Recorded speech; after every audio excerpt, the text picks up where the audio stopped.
Americans are the most loving, God-fearing, fair, least discriminatory people on the planet. And they want to know that if you're waking up and thinking about harming American citizens, or if American citizens are taken hostage and kept in dungeons, or if you're a foreign power sending fentanyl to poison our people, something really bad is going to happen to you and your friends and your cousins and your bank account and your mistress and whoever was involved. And you know, when Americans are spending $1 trillion on defense, what I want and what I think my peers want is, why are these people keeping our citizens hostage, torturing our people, attacking our allies, maligning us in what was once called the United Nations, basically a discriminatory institution against anything good? We need to stand up, and those people need to be scared. And that's why this conference is so important, because we have the best products in the world, and we cannot have parity. Our adversaries do not have our moral compunction. If it's even, they will take advantage of our niceness, kindness, our desire to be at home in Nebraska or New Hampshire or wherever we live, in our peaceful environments. And they need to wake up scared and go to bed scared. And if you give that to the American people will go back and say, and honestly, probably shouldn't say this, is why I thought the Democrats were going to lose the election, why they did, because people want to live in peace, they want to go home, they do not want to hear your woke pagan ideology. They want to know they're safe. And safe means that the other person is scared. That's how you make someone safe. And the average American person understands this. Unfortunately, many of the intellectually captured institutions, funneled and intellectually owned by the Berkeley faculty, do not. And that's what they want. It's sure as hell what I want. And that's what Palantir and all the people in this room, I hope, we're here to serve the American people. And my version of service is the soldiers are happier, the enemies are scared, and Americans go back to enjoying the fact that we're the only one with a real tech scene in this country, and we're going to win everything. That's how I see it. Anything you've ever said or done in the vicinity of your phone's camera or microphone, everything you've ever put into your phone, emails, text messages, Snapchat, Twitter, whatever, you search queries on Google, every embarrassing health search, every embarrassing text conversation with the significant other, every nude photograph people may or may not have taken, any search, you do a little searching or whatever. It's like total rape of everybody by the system forever. It's not good. Concern for the United States as a country, as a nation, as something that should be functional. Society has to return to being functional, okay? It can't be an algorithm-driven cash grab for insane grifters who have Palantir tattooed on their ass. We need some type of functionality.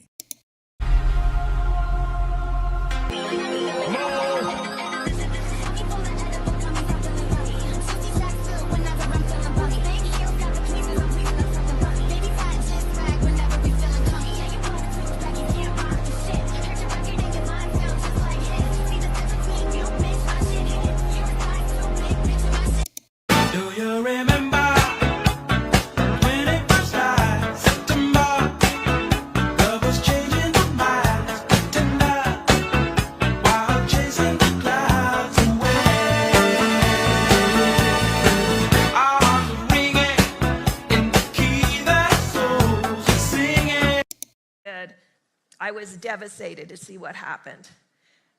Long before there was a vaccine, people were dying at higher rates in rural areas than any other counties in the United States. If you lived in the Central Valley of California, your death rate was 3 to 4 times what the urbans were. And that's because they didn't have the same resources. They didn't have testing. They didn't have remdesivir. Everything that you had in the cities, they didn't have in rural areas. And I went rural community by rural community, and then you wonder why they used ivermectin, because there wasn't a doctor there. There was only a vet.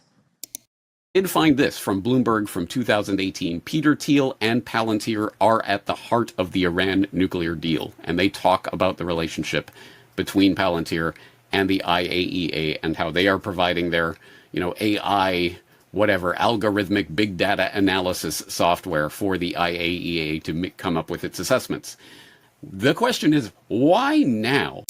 The new merch store is coming out soon, and The merch, I'm here to talk about the merch store. I mean, Palantir is like basically a software company paving the way for a merch company, I would say. Like, the software is the John the Baptist to the savior that is Eliano and the merch store.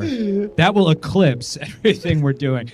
That valuation will go beyond 300 billion at some point in the future. I think in win-lose, I think in domination. This is a company built for bad times. Bad times mean strong finances internal. Bad times are very good for Palantir because we build products that are robust, that are built for danger. In Lord of the Rings, the Palantir stone is a magical object that allows its users to predict the future or to see what's going on in a remote location. It was originally created by the elves. It was meant to be used for good purposes. It is potentially a very dangerous technology. It is potentially a very dangerous technology. It's very powerful. Long have you hunted me? Your company helped to track and kill Osama bin Laden.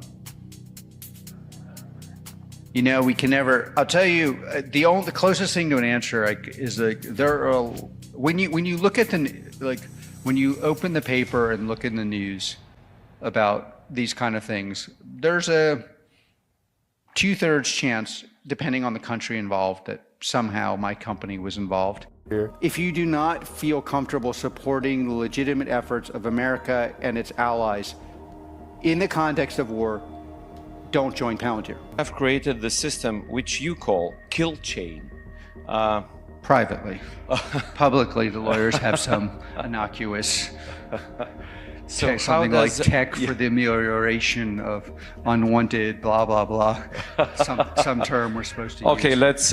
For me, it's the kill chain. Kill chain sounds good. It's quicker and better and safer and more violent. Disruption, in the end of the day, exposes things that aren't working. There'll be ups and downs. There's a revolution. Some people can get their heads cut off. It's like we're expecting to see really unexpected things and to win. The basic idea was that we could never win an election on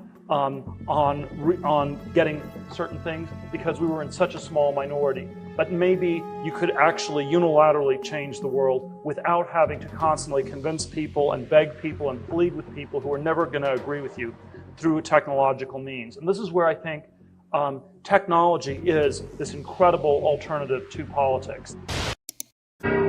It's a spy scandal that's already rocked the White House, an intrigue that could threaten the presidency of George Bush. This story centres on incredible allegations of spying on a scale never before imagined. It involves America's Central Intelligence Agency selling computer programs to foreign nations. These programs allegedly allowed the CIA to spy on the intelligence agencies that bought it. Here is 3 grams of sheep explosive. This is how it works.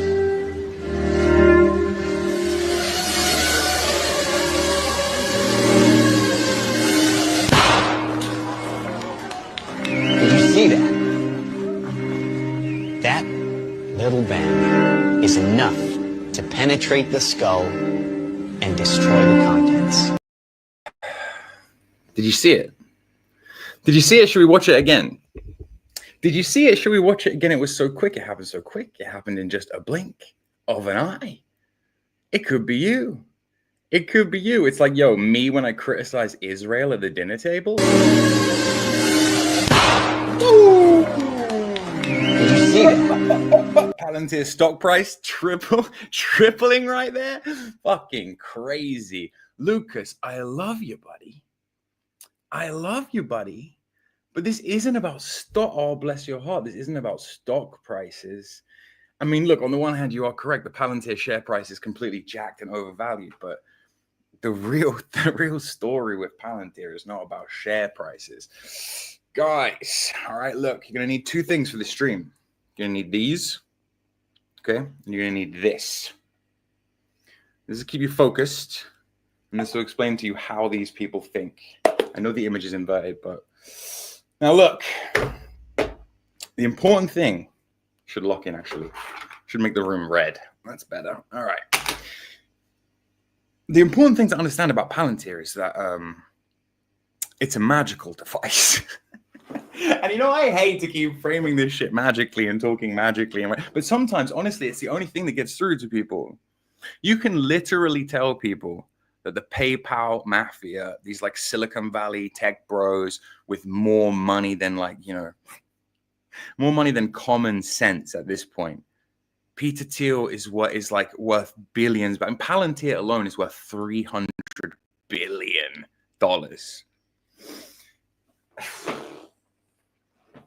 But how much do you guys actually know about Peter Thiel? It's always couched in this very boring corporate stock market language or very boring tech jargon language, Silicon Valley computer nerd language. It can seem very innocuous.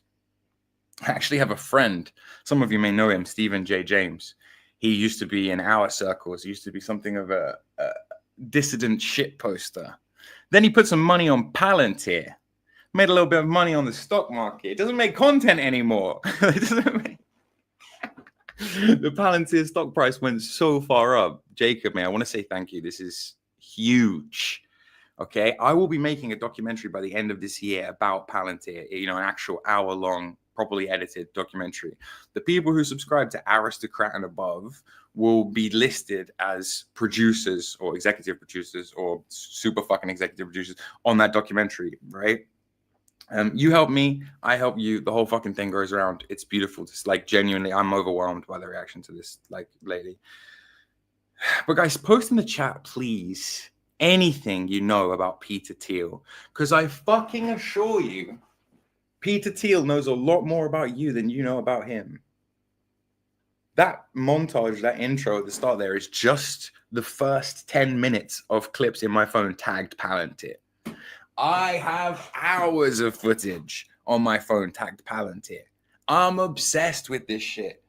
I have my own very specific magical reasons for being obsessed with Palantir and what Palantir is doing. But most people don't seem to give a fuck. And when they do give a fuck, it's this kind of like formerly libertarian turned nationalist, in quote marks, guy who loves, you know, futurism and loves tech and loves, you know, and it's just like, yeah, dope, based. Yeah, based. You know, we can just zap someone in the Middle East from like, you know, an armchair in Washington now, thanks to Palantir. They don't see at all how this could be A, used against them for being dissidents, or B, just how far-reaching and how insidious it actually is. I think it's because people don't understand what Palantir is as a company. They don't understand the sub-products that the software as a service, right, products, the SaaS products that Palantir sells to the fucking government and the military and the intelligence services, things like Gotham and Foundry, which are just these really corporate sounding, again, completely innocuous, flying under the radar. Oh, Gotham, what is it? It's a research tool for intelligence. Oh, okay. Okay, it's Gotham. It's a research. Sounds pretty boring. Might as well go to sleep. You know what I mean? When you actually work out what these things are, it's somewhat mind-blowing. The only reason I'm streaming about this now, as opposed to saving all of this vril and keeping it for the documentary, is because Peter Thiel dropped an interview recently, and it's rare that Peter Thiel speaks. It's rare that Peter Thiel's mask slips in the kind of way that we're about to see in the video that we're going to watch a little bit later. But first off, chat, what do you know about Peter Thiel? I, for one, welcome Peter Thiel and his high IQ, natural wit, and charming, charismatic personality. Brackets, Peter is listening.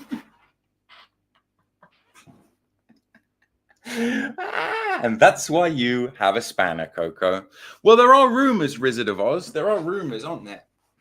There's the mysterious disappearance of his ex-boyfriend / husband, if you believe that two men can be husbandized. It's a bit weird, isn't it, that Peter Thiel's husband, after they broke up, just sort of offed himself randomly. I mean, I wouldn't allegedly conjecture, but is it looking like that's true, Smarmy? Is it looking like that's true? The real story here is the digital dollar infrastructure, biometric ID integration, and financial behavior monitoring passed with the Genius Act. You, BPP, are what I would call phase 2. And I really respect it. I respect that you know about it. I respect that you've done a little bit of deep diving. I respect that you've skimmed under the surface. And I respect that you see the octopus tentacles, right? It's like forming into everything. And you can kind of see. What if I told you it gets worse? What if I told you it gets worse, though? Yeah, what if I told you Peter Thiel had his fingers so deep up the arse of the internet right that he was funding people like Bronze Age pervert, like Dasha and Anna from the Red Scare podcast? What would you do, huh? What would you do? Okay, fuck it. I'm going to tell you about Peter Thiel. I'm going to give you the Forbes list bio on Peter Thiel. I'm not even going to do any schizo conjecture, right? I'm not even going to go down a rabbit hole. It's like, I'll tell you what we know, what the public knows, what is publicly available knowledge, freedom of information request type shit. Born October 11th, 1967, for those of you who are into astrology and numerology. October 11th, 1967, where? In Frankfurt, West Germany, but raised in California, raised in the United States. Goes to Stanford to study philosophy. Then another degree at Stanford, this time in law. Career highlights are extensive, but I'll run you through them quickly. Founds a little company called PayPal in 1998 with a guy called Elon Musk. Might have heard of him. And another more quiet, more shadowy figure called Max Levchin, the brokest of the three, a Jewish Ukrainian computer programmer. Founds a company called Clarium Capital, which is a hedge fund. It's the hedge fund if you're like 2000 Silicon Valley tech wave. And of course, he founds Palantir in 2003, co-founds Palantir at least, which is described to the public as a big data / AI surveillance firm, now used, of course, by militaries and governments worldwide. One of the early investors in Facebook. Invested, I believe, 10% in the original startup stake of Facebook, something like $500,000 USD. And off the back of that, created something called the Founders Fund, which is a VC fund, a venture capital fund, for backing companies, many of which you have heard of. SpaceX, Airbnb, Stripe, credit card process payment company, Stripe. Thiel is known to be a hardcore libertarian who in recent years has seemingly out of nowhere turned into a nationalist. He advocates something called seasteading, which is like a floating libertarian wet dream where we go out into the fucking ocean and we reclaim the land to make little microstate tax haven Epstein Island things that we all fucking heavily donated to the Trump campaign in 2016. Believes that democracy and technological progress are increasingly incompatible with each other. Openly gay. Claims to be against mainstream identity politics. A nationalist. Quote marks. BTW. Peter Thiel sees the world through a lens of power. Where are your zins? Okay, guys? Where is your copy of Il Principe? Intelligence and contrarianism are themes that tend to dominate and orbit the Thiel sphere. This is a guy who bets on trends, bets big.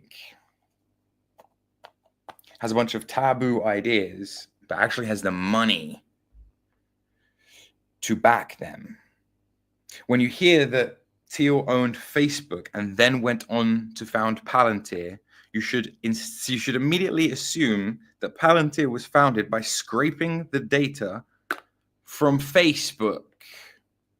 Guys, before we watch this video, I'm going to have to give you a little rant, aren't I? I'm going to have to give you a little rant about Palantir because no one seems to fucking understand why it's such a big deal. I'm like loosely reading the chat here. It's very hard to read and talk at the same time. I am autistic. I do have ADHD. Please bear with me. Guys, Palantir is not a software company. Not like Microsoft is anyway. It's a crystal ball. It's a crystal ball. Did you see the video? Palantir is named after the Palantir stone in Lord of the Rings, which might be some of the nerdiest, dorkiest shit I've ever heard, but also has some very deep occult esoteric meaning. It is a crystal ball wrapped in military contracts and techno-libertarianism and Silicon Valley bro shit. It is contracted by the US military. What makes it different from, say, I don't know, Google or Amazon or one of these other software companies is it doesn't sell ads. It sells omniscience. Okay, if I told you that Palantir can see into the future, you'd call me a crackhead. But by the end of this stream, I am going to have convinced you that Palantir can see into the future. What it does basically is it sucks in data. It sucks in data from everywhere. Because if you can start on Facebook, the tentacles can grow out into everything else. All of those cookies that you clicked to accept on, right? All of that fucking okay, every government, every bank, every fucking military industrial complex, 3-letter alphabet soup agency, every border checkpoint, every telecom company, all of that data, it doesn't just go into a big Excel spreadsheet and sit in some hard drive in Palantir. It's not like an unstructured bunch of chaos. Like, they start to farm the data. They take every email, every tweet, every camera feed, every medical record, every arrest report, every warrant card, all of it. And they collate it, and it gives them I don't know if you guys are familiar with the concept of a panopticon. I don't know if the concept of a panopticon rings any bells. Do you know that prison where we're eternally being monitored all of the time? Okay. Surveillance is one thing. Context is something else. Data is one thing. Metadata is something else. It's actually more useful to know that you called someone 8 times on Tuesday and each of the calls was 15 minutes long than it is necessarily to know what the content of those phone calls was. Not that it matters. Palantir knows all of it. Palantir knows all of it. It's kind of insane. They don't just know like what you did, right? They know why you did it. And here's the crazy bit, right? They know when you're most likely to do it again. Like, I don't think... All right.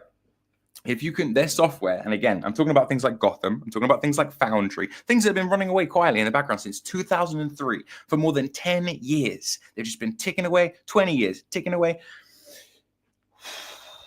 At this point, they have so much data that they can build something called a digital twin, which is like a simulation, a model. They can build a digital twin of entire systems, refugee crises, supply chains, battlefield movements, entire national economies, the stock market. Look into what BlackRock is doing with their predictive AI. Because they're not dumb. They know that in a future they will have to compete with Palantir type technology. The basic idea, and I don't care how fucking schizo I sound at this point, the basic idea is if you have enough data, you don't have to ask like, oh, what happened? Because you have a CCTV camera. It's running all the time. You don't even have to go back and look at the logs. You have a live AI monitored data bank where the CCTV is constantly being watched by an all-seeing demonic eye. So you don't need to ask what happened. You can start asking what will happen. What will happen in the future? You can start to run really complex simulations based on the data you've collected. You can start to see things like when civil unrest is going to spring up. way before it starts, or when there's going to be supply chain problems, or when there's going to be electoral shifts, or when there's going to be memes that you might want to insert yourself into insidiously.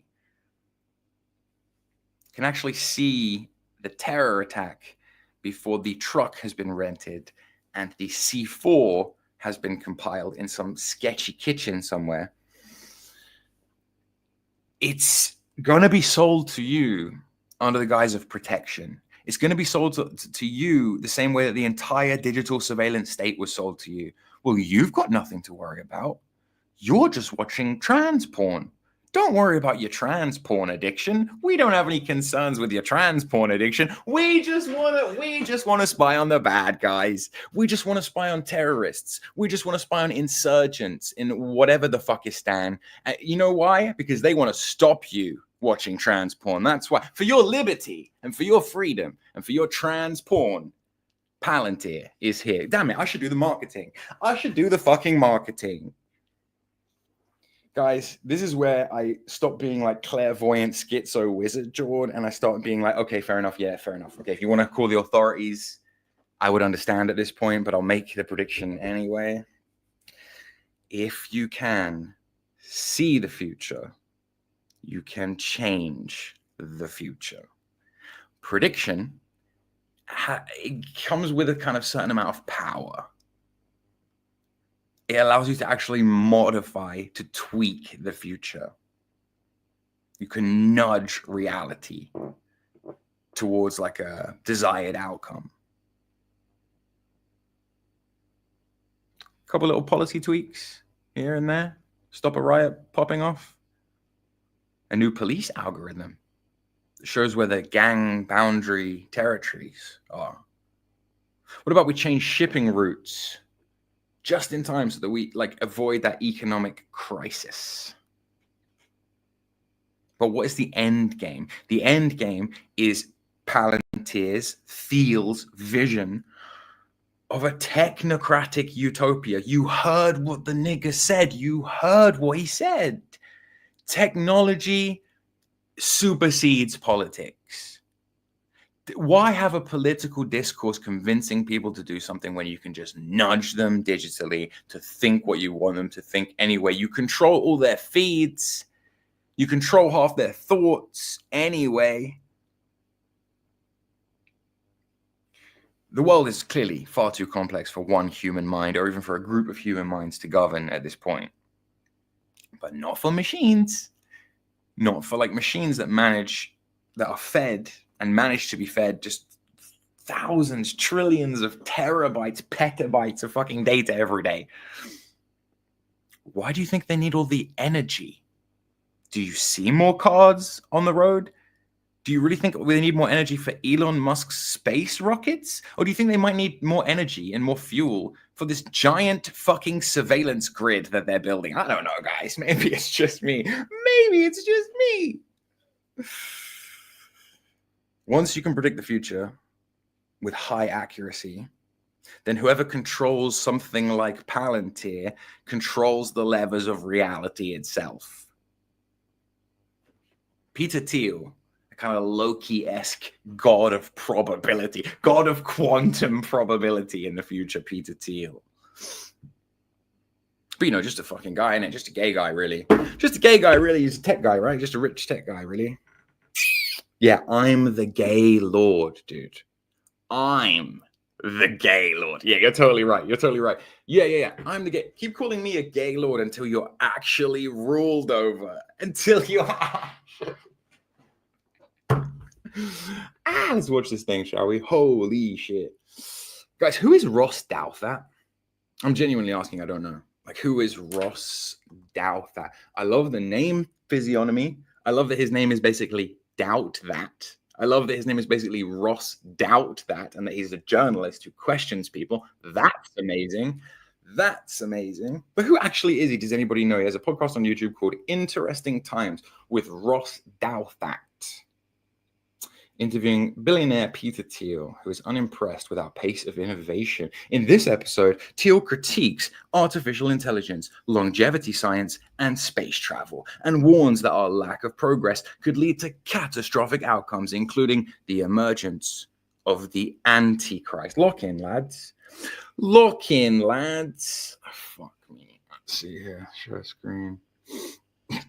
Fuck, you know. Who is Ross Douthat? Somebody tell me, please. Is Silicon Valley recklessly ambitious?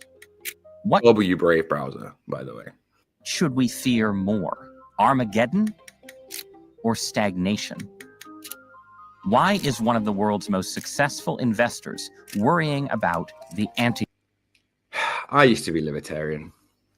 In a homogenous white ethno state, I would be libertarian, right? Basically socially liberal until it's right in my face or it's fucking with my kids.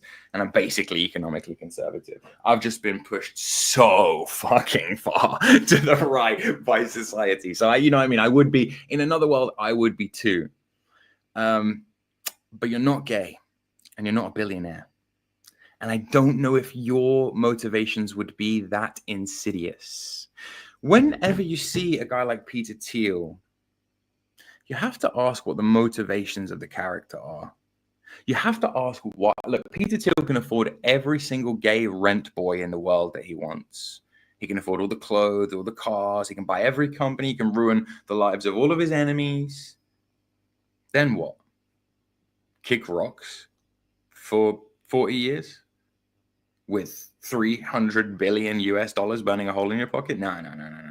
Peter Thiel has some motivation. You're like, he's literally me. How do you know? You don't know that. You don't even know because you don't even know what his motivations are. Antichrist. My guest today is the co-founder of PayPal and Palantir and an early investor in the political careers of Donald Trump and J.D. Vance. I keep saying it, man. The privacy thing is dead. The privacy thing is over. Like privacy debate. Privacy. Dude. Your kids' guaranteed will be able to open a portal on it won't be a phone. I don't know what the fuck it will be. Neuralink. They'll be able to open a portal in their mind and they'll be like, Siri, show me what my great granddad was watching at this time back in his lifetime, this time of his life when he was 27 years old. And it will go and it will just open up the fucking, because you're leaving a trail of ones and zeros every time you click, right? You realize that. And it's all there. It'll all be the big predictive models of the future will be able to look back into the past and read all of it like some giant wayback machine. Your grandkids will know about everything you ever Googled. That's not the issue. If you still think this is about privacy, you're an idiot. This is about control. This is about technocracy. This holy shit. And yes, I did watch the last season of Westworld. It seems that people who understand what I'm saying right now probably also did. Peter Thiel. Oh, by the way, J.D. Vance, a complete fictitious character created by Peter Thiel. Oh, by the way, the vice president of the United States of America, a completely fictitious character who does not exist. There is no J.D. Vance. That's about as real as Jordan Gold. Okay, J.D. Vance is not a real fucking guy. He's this fictitious former soldier, veteran, cowboy, yeehaw, Bonnie Blue. The flag, not the fucking porn star. The South will rise again kind of bullshit that was sold to the American people to counterweight Trump's urban cosmopolitan. Basically, the fact that Trump's a Democrat and has always been a Democrat. So if Trump's old, that's how vice presidents are chosen.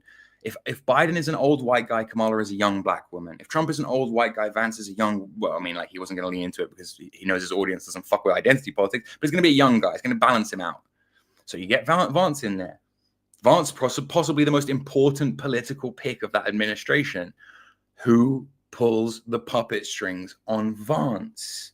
Who created the character of Vance? The original tech right power player, well known for funding a range. I don't care about my privacy. Fuck privacy. of fucking hell. Conservative and simply contrarian ideas. But we're going to talk about his own ideas, because despite the slight handicap of being a billionaire, there's a good case that he's the most influential right-wing intellectual of the last 20 years.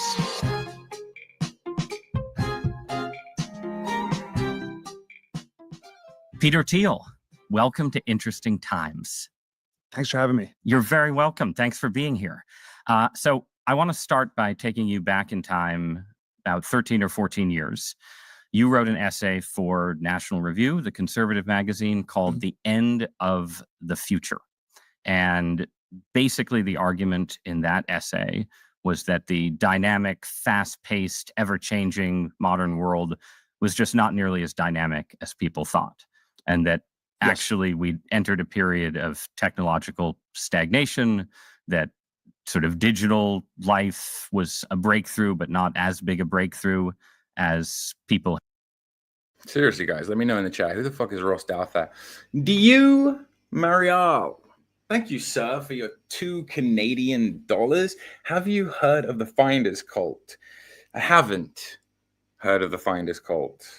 But according to my search engine here, the Finders Cult is one of the most bizarre and shadowy chapters in the annals of American conspiracy lore. Equal parts child abuse scandal, intelligence agency cover-up, and Cold War era paranoia. Fascinating. Fascinating. I'll look into that.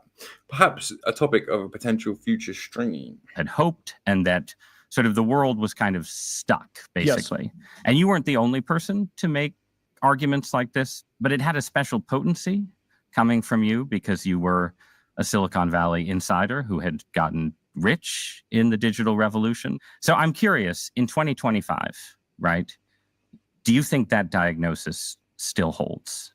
Yeah. Guys, look at the physiognomies of them both. Look at the guy on the Ross Douthat, who kind of, to me, has this earnest physiognomy. He has a very earnest face. He has a very inquisitive, inquiring face. Like I said, I know nothing about him. Could be a complete sex pervert. But he just comes across to me like he has a very earnest face. And then cut to Peter Thiel. Peter Thiel looks like he would be so good in like a Star Wars movie. You know, the Emperor, to replace the Emperor. Like, damn, bro. Look at his fucking face. He's got the A10s. He's got the A10s, and he's got the kind of like, his skin is kind of fucking falling off of his face. And it's kind of, it's haunting. So I still, all that fucking money, dude. I still broadly believe in the stagnation thesis. It was never an absolute thesis. So the claim was not that we were absolutely completely stuck. It was in some ways a claim about the velocity had slowed.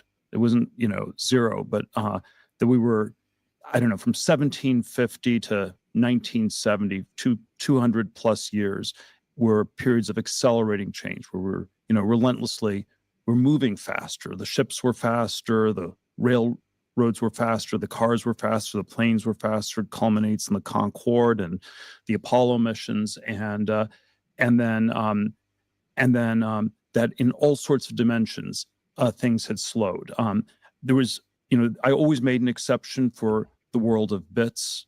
So we had, computers and software and internet and mobile internet. And then, the last 10, 15. Now, look, I do like Bap for what it's worth. Do I agree with him about everything? No, I think some of his takes are kind of retarded, actually. But do I enjoy Caribbean rhythm sometimes? Do I like listening to his takes occasionally? Yeah. Is he someone whose opinion I will listen to?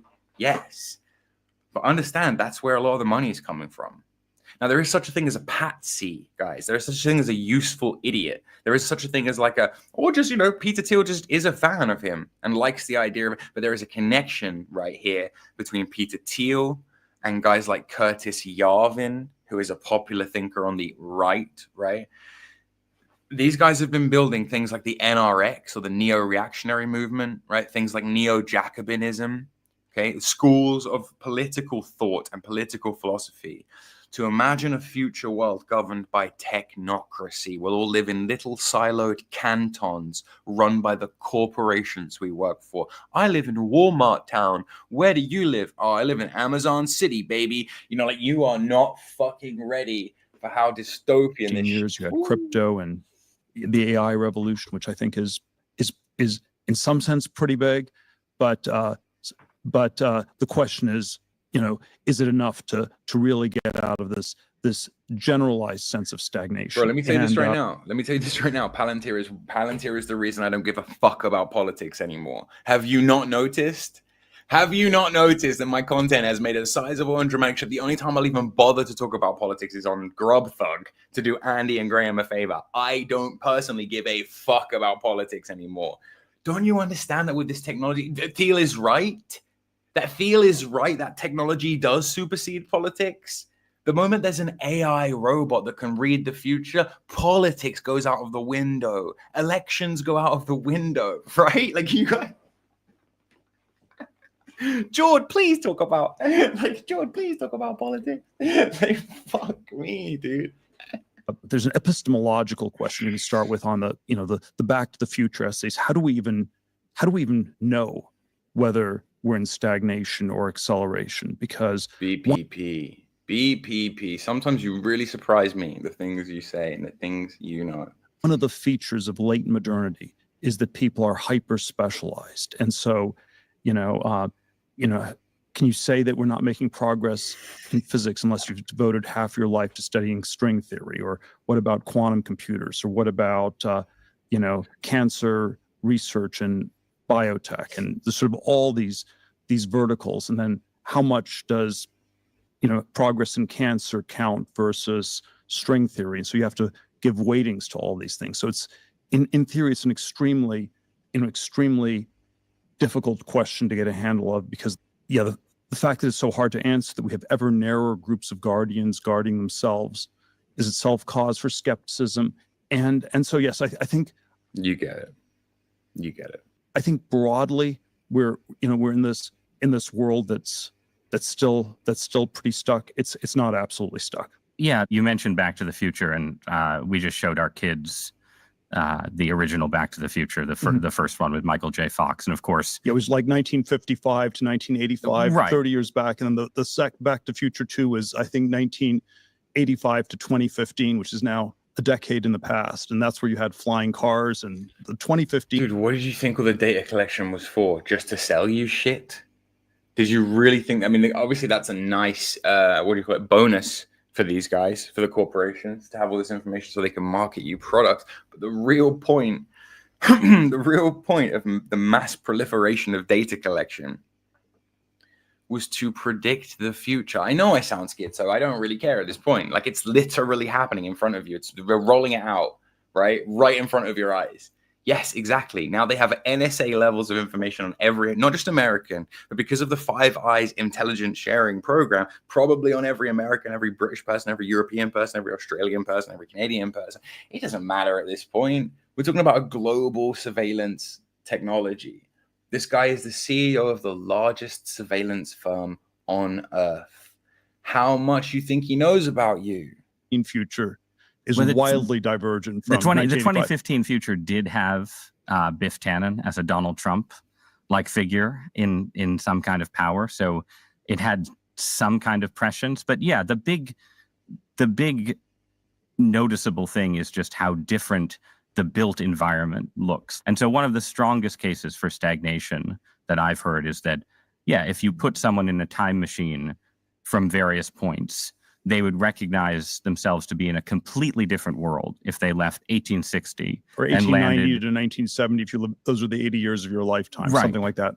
But the world, just to my kids, even as children of 2025, looking at 1985, it's like the cars were a little different. And do you guys see what I mean? The negative downward canthal tilt, the kind of baldness but not giving a fuck about it. The domed intelligence of the head, the square sides of the face, the square jaw. This is a guy who's earnest, who's honest, who's ruddy, who's like, I'm not getting any bad vibe. I'm getting a really good aura from Ross Doubt that. And I'm getting such a negative aura from Thiel. It's crazy. Crazy. Fuck. One has phones, but the world seems fairly similar. So that's a kind of non-statistical. This might be the weirdest take I've ever heard. The West is dead. It's Russia's turn as high civilization. Do you mean because they're all white and then homogenous? No, I kind of get what you mean. They're gonna collapse as well, dude. They're gonna go the way of the West too, unfortunately. Putin is obviously doing his very best to hold it all together, but no. All those people who spoke back in the day about multipolarity, right? All of those people that, it's a rising Chinese world and and like, it's going to be, there's Russia and China and BRICS is happening. There's a BRICS conference, by the way, coming up on July 7th, which coincidentally is when Uranus shifts into Gemini. Last time that happened was the start of World War II, but let's not think about that right now. Let's think about the fact that like BRICS, Brazil, Russia, India, China, South Africa, has for the last 5 years, 10 years been floating this idea of like, multipolarity, moving away from the dollar, moving away from American global hegemony. Palantir changes that. Palantir changes that significantly. I don't think the Chinese have anything even closely approximating American innovation in this regard. I could be wrong. I look forward to seeing red wave AI come out of China in the near future. Yeah, that's the common prove me wrong. sense. That's intuition. a common sense understanding. But are there what would convince you that we were living through a period of takeoff? Is it just economic growth? Is it productivity growth? Like, what are there numbers for stagnation versus dynamism that you look at? Sure, it would be. Well, the economic number would just be how it's very boring right now, right? I feel like we're listening to an economics analysis show. Like, what is your opinion on stagnation and innovation and human progress? And like, get to the fucking meat and potatoes. I haven't seen this, I don't know what to expect. What are your living standards compared to your parents? If you're a 30-year-old millennial, or how are you doing versus when your boomer parents were 30 years old? How did they do at the time? Tech is a cat. And it's not going back in the bag. It's like surviving a charging herd of buffalo. Your best chance of survival is running with the herd, getting as tech savvy as you're capable of. For you, the individual, yes. For you, the individual, learn how to code. Well, not how to code, how to prompt, right? Learn how to integrate AI into your life. Learn how to put AI skills on your resume, right? Yes, for you, the individual. For us, the society, I'm not so sure. I'm really not so sure. In Frank Herbert's Dune, right, in the envisaged world post-Butlerian jihad. Guys, do you know why it's called Butlerian jihad in Dune? Do you know who Butler was? You need to look into the book Erewhon, written by Butler. I can't remember Butler's first name or even when. I know it's like 1800s, I think. But he wrote like an early dystopian sci-fi or even utopian kind of sci-fi novel. Sci-fi didn't really exist at the time, but he wrote a fantasy novel about going to a country that didn't exist, where they had an economy based on love or something. And he also wrote another book, George Butler. I'm pretty sure his name was George Butler. I could be wrong. He wrote a book called On the Machines, right? Where he talked about this kind of stuff, where he predicted this kind of stuff, where he predicted the rise of AI, and also he predicted the inevitable collapse of AI. That we would inevitably build a machine that would outpace us, that would outthink us, that would outclass us in every respect, and that it would make us obsolete, and in turn we would rise up and we would destroy it. What he predicted, the big rise of AI and the collapse of AI, long in advance. Basically, Butler saw an abacus, right, like a primitive computer thing, and was like, yeah, like and just saw all of it. So it all flashed before that. So I don't know. I get what you mean. As an individual, sure, you have to incorporate it into your life. You can't be a Luddite. You can't be a technophobe. Not at least until we start, confettiing the data centers. But yeah, I get what you mean. Intellectual questions: how much, how many breakthroughs are we having? How do we quantify these things? Like, what are the returns of going into research? Yeah, you see there certainly are diminishing returns to going into science or going into academia generally. And then maybe this is why so much of it feels like this sociopathic Malthusian kind of an institution, because you have to throw more and more and more at something to get the same returns. And at some point, people give up and the thing collapses. Well, right. So let's pick up on that. Why should we want growth and dynamism? Because as you've pointed out in some of your arguments on the subject, right, there is a kind of cultural change that happens in the Western world in the 1970s, around the time you think things slow down, start to stagnate, where people become very anxious about the costs of growth, the environmental costs above all. Yes. And the idea being, you end up with a widely shared perspective that we're sort of rich enough, and if we try too hard to get that much richer, the planet won't be able to support us. We'll have, degradation of various kinds, and we should be content with where we are. So what's wrong with that argument? Well, I think there are deep reasons the stagnation happens. So, there are always three questions you ask about history. What actually happened? And there's a question you get to, what should be done about it? But there's also this intermediate question, why did it happen? People ran out of ideas. I think to some extent, the institutions degraded and became risk averse, and sort of these cultural transformations we can describe. But then I think to some extent also people had some very legitimate worries about the future, where if we continue to have accelerating progress, were you accelerating towards environmental apocalypse or nuclear apocalypse or things like that. But I think, if we don't find a way back to the future, I do think the society, I don't know, it unravels. It doesn't work. The way the middle class, I would define the middle class as the people who expect their kids to do better than themselves. And when that expectation collapses, we no longer have a middle class society. And maybe there's some way you can have a feudal society in which things are always static and. Huh? Sorry, let's just go back, because sometimes these people are so fucking slippery. They're such fucking snakes that things they say just go way over your head. Maybe we can have a what, Peter? Sorry, mate? That expectation collapses. We no longer have a middle class society. And maybe there's some way you can have a feudal society. Huh? What?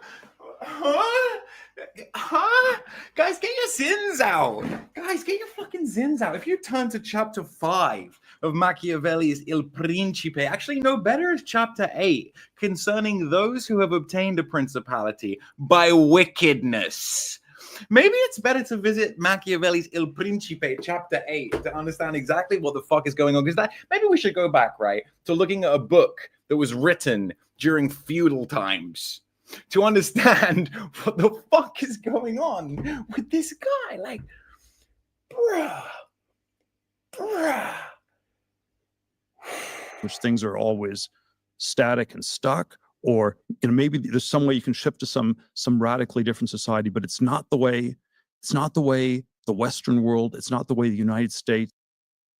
If you are getting an erection, spiritual Eurasianist, that is not my fault. Okay? Thank you, Theodore. I will. I fucking will. All right? If you are hard because I'm... has functioned for, the first 200 years of its existence. So you think that ordinary people won't accept stagnation in the... Coco, what if I told you that it's far more insidious than that? What if I told you that there's a number of right-wing thought leaders who are absolutely and totally funded by Peter Thiel? What if I told you that many of the memes in the right, even the ones that you think are very based and fashy, are actually coming from what is colloquially referred to as the Thiel sphere? What do you think about that, Coco? Techno-feudalism? I'm chain smoking. Techno-feudalism? And it's that they will rebel and sort of pull things down around them in the course of that rebellion. They may rebel, or our institutions don't work. All of our institutions are predicated on growth. Right. Our budgets are certainly predicated on growth. Yeah. Yes. If you say, I don't know, Reagan and... Listen to what he's saying. All of our fucking systems, institutions, economy is predicated on growth. But this guy knows that AI is about to come in and replace all of us. He knows we're transitioning to UBI. He knows, he just told you the middle class has been removed. When he says feudal system, who you think is going to be at the top of this feudal system? You think it's going to be based white people? I'm telling you, you guys are going to usher in this stuff thinking it's trad and thinking it's, well, not trad, whatever, thinking it's based. Absolutely insane. Obama, Reagan was sort of consumer capitalism, which is oxymoronic. It was, you borrow, you don't save. Yeah, the left too. A lot of people in media in general, right, are paid by a lot of nefarious interests, but yeah, Israel chief among them. Money is a capitalist. You borrow money, and Obama was low-tax socialism. just as oxymoronic as, the consumerist capitalism of Reagan. And I like low tax socialism way better than high tax socialism, but I worry that it's not sustainable. At some point, the taxes go up or the socialism ends.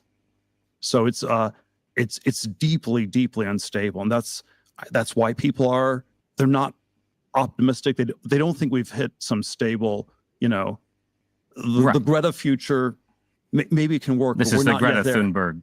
Just to be clear, that's a reference to Greta Thunberg, the activist. Oh, bless your heart. Bless your age of Pisces thinking. Bless your cotton socks.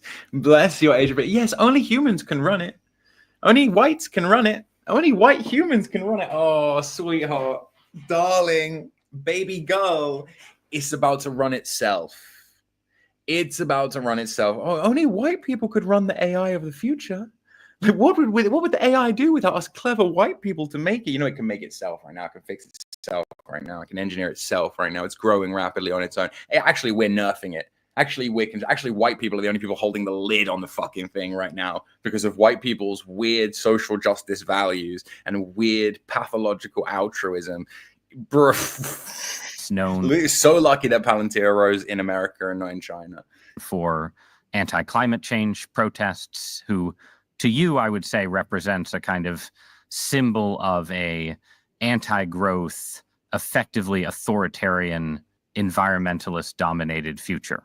Sure, but we're not there yet. We're not there yet. It'd be like a very, very different society if you really actually lived in a kind of degrowth, small Scandinavian villages. I'm not sure it'd be North Korea, but it would be super oppressive.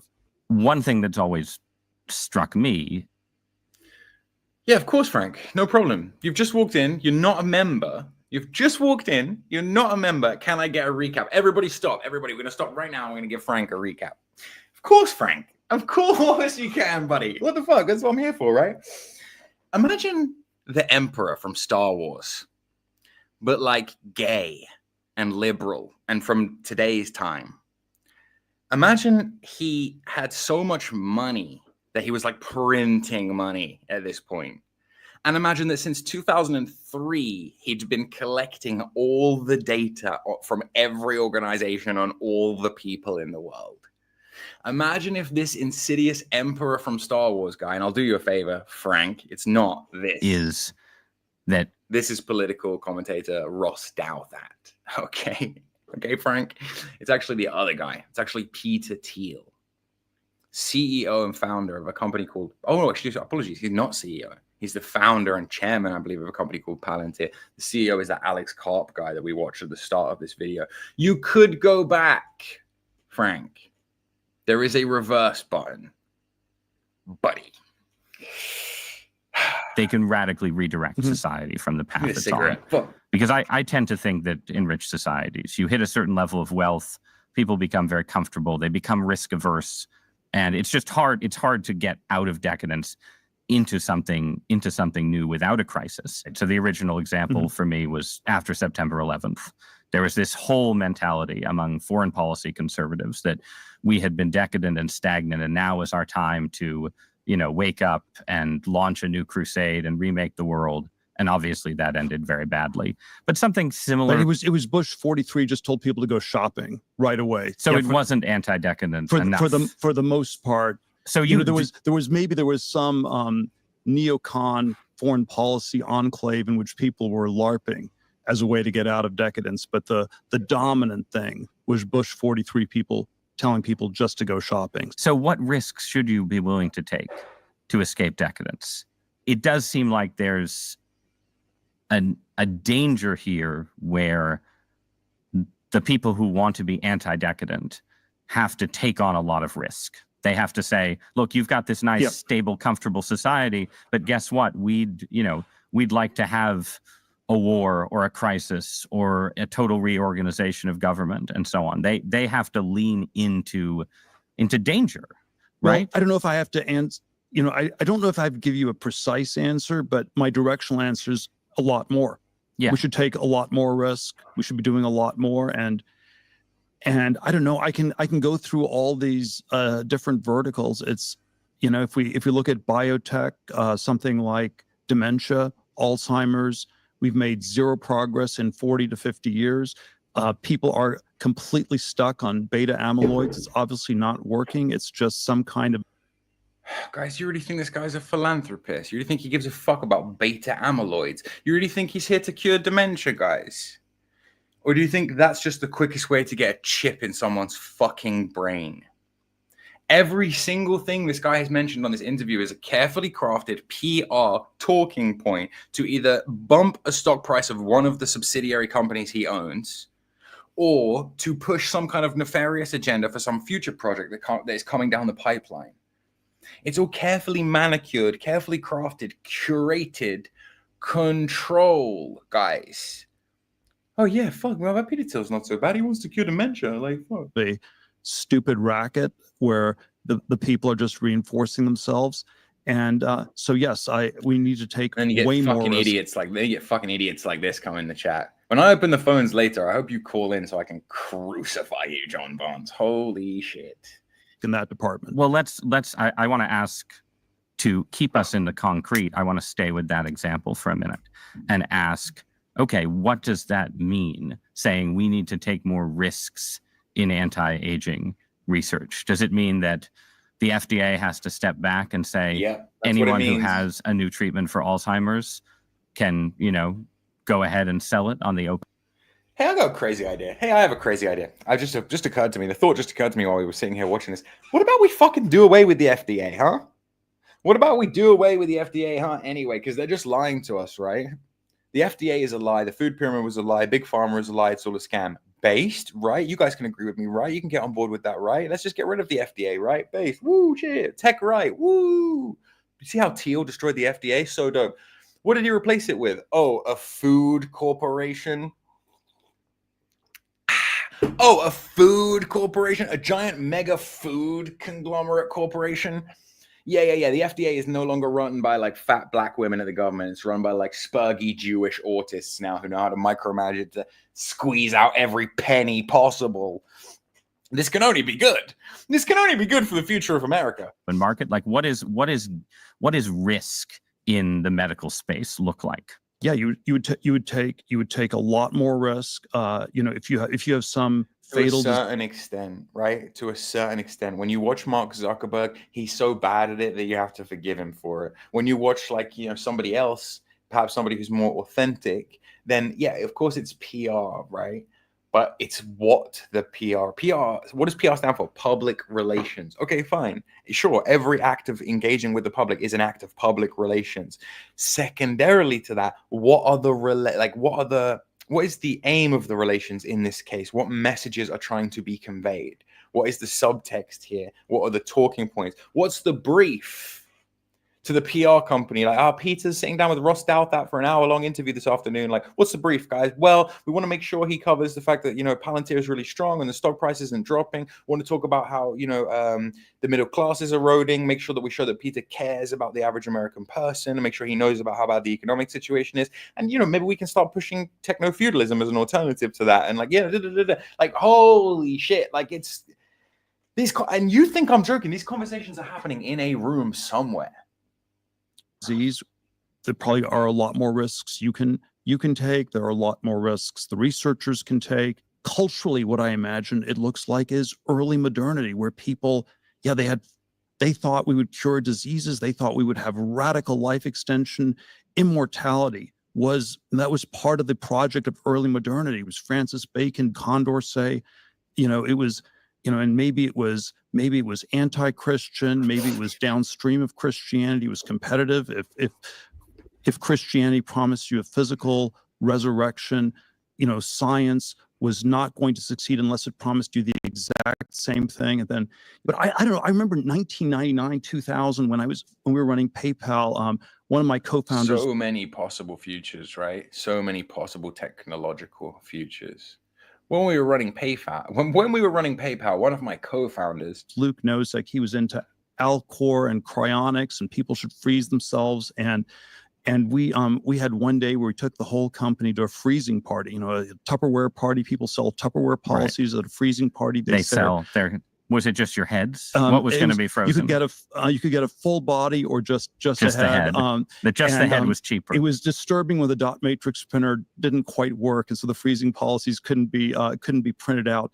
But in retrospect, this so yeah was had nothing fucking creepy or weird about that whatsoever. This was still technological stagnation once again, right? But it was, but it's also a symptom of the decline, because in 1999, this was not a mainstream view, but there was still a fringe boomer view where they still believed they could live forever, and that was the last generation. And so I'm always anti-boomer, but maybe there's something we've lost. No, but I'm sure they're deep and I'm sure they're extensive. When I open the phones later, if you want to hop on and talk about it, you're most welcome. It goes into, as far as I understand, at a corporate, governmental, and media level, basically every organization at this point. You're looking at something that was founded in 2003 that nobody even raised alarm bells about until the early 2020s, right? Like, it's just quietly been gathering data in the background. In this fringe boomer narcissism, where there were at least a few boomers who still, believe science. Peter, you are a boomer, okay? You are a boomer. This is exactly the kind of guy who's like, actually, I'm late Gen X. Shut up. Would cure all their diseases. No one who's a millennial believes that anymore. I think there are some people who believe in a different kind of immortality, though. Right now, I think part of the fascination with AI is connected to a specific vision of transcending limits. And I'm going to ask you about that. Yeah, where do you think this is going to go? Where do you think this is going to go? He's going to ask him about he's going to ask him about politics now. So we really need to focus, because this is kind of the whole point, I assume, of why people keep telling me to watch this. And it is kind of rare to hear Thiel speak, although it's just nothing. So far, nothing he said surprised me. He's pushing the typical fucking agenda. But after I ask you about politics, because one of the striking things I thought about your original argument on stagnation, which was mostly about technology and the economy, was that it could be applied to a pretty wide range of things. And at the time you were writing that essay, you were interested in seasteading this ideas of essentially building new polities independent of the sclerotic Western world. But then you made a pivot in the 2010s. So you were, one of the few prominent, maybe the only prominent Silicon Valley supporter of Donald Trump. In 2016, you supported a few sort of carefully selected. Now, why would someone like that, who's been a lefty, who's been a Democrat, who's been a left-leaning libertarian their whole fucking life, who has all the money in the world, why would they suddenly pivot like that to being on the Trump train? It wouldn't be because they have all the data, would it? It wouldn't be because they could see the fucking thing before it happened, would it? Republican Senate candidates. One of them is now the vice president of the United States. And my view as an observer of what you were doing was that you were basically being a kind of venture capitalist for politics, right? You were saying, here are some disruptive agents who might change the political status quo, and it's worth a certain kind of risk here. Is that how you thought about that? There were all sorts of levels. I mean, one level was these hopes that we could redirect the Titanic from the iceberg was heading to, or whatever the metaphor is, really change course as a society. Through political maybe change. Much narrower aspiration was that we could. I know a couple of guys who made a lot of money on Palantir this year. It's a good stock to invest in if you're that way minded. That's not what we're discussing here, right? At least have a conversation about this. When someone like Trump said, "Make America Great Again," okay, is that a positive, optimistic, ambitious agenda, or is it merely, a very pessimistic assessment of where we are, that we are no longer a great country? And I didn't have great expectations about what Trump would do in a positive way, but I thought, at least for the first time in 100 years, we had a Republican who was who was not giving us this syrupy Bush nonsense.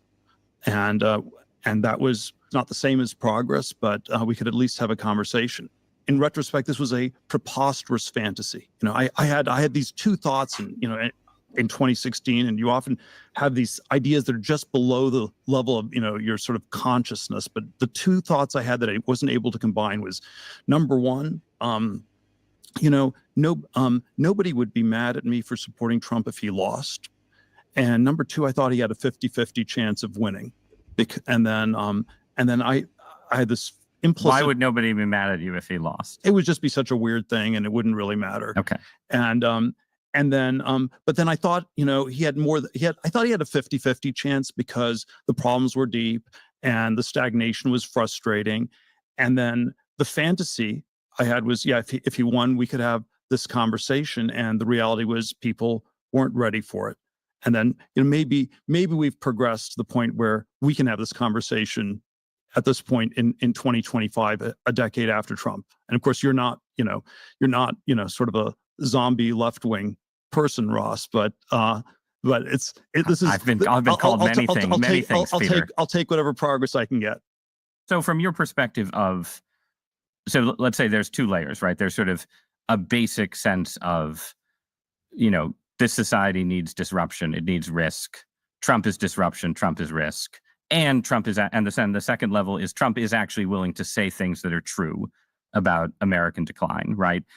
So do you feel like you, as an investor, as a venture capitalist, got anything out of the first Trump term? Like what did Trump do in his first term that you felt was anti-decadent or anti-stagnation? If anything, maybe the answer is nothing. Well, I think it took longer and it was slower than I would have liked, but we have gotten to the place where a lot of people think something's gone wrong.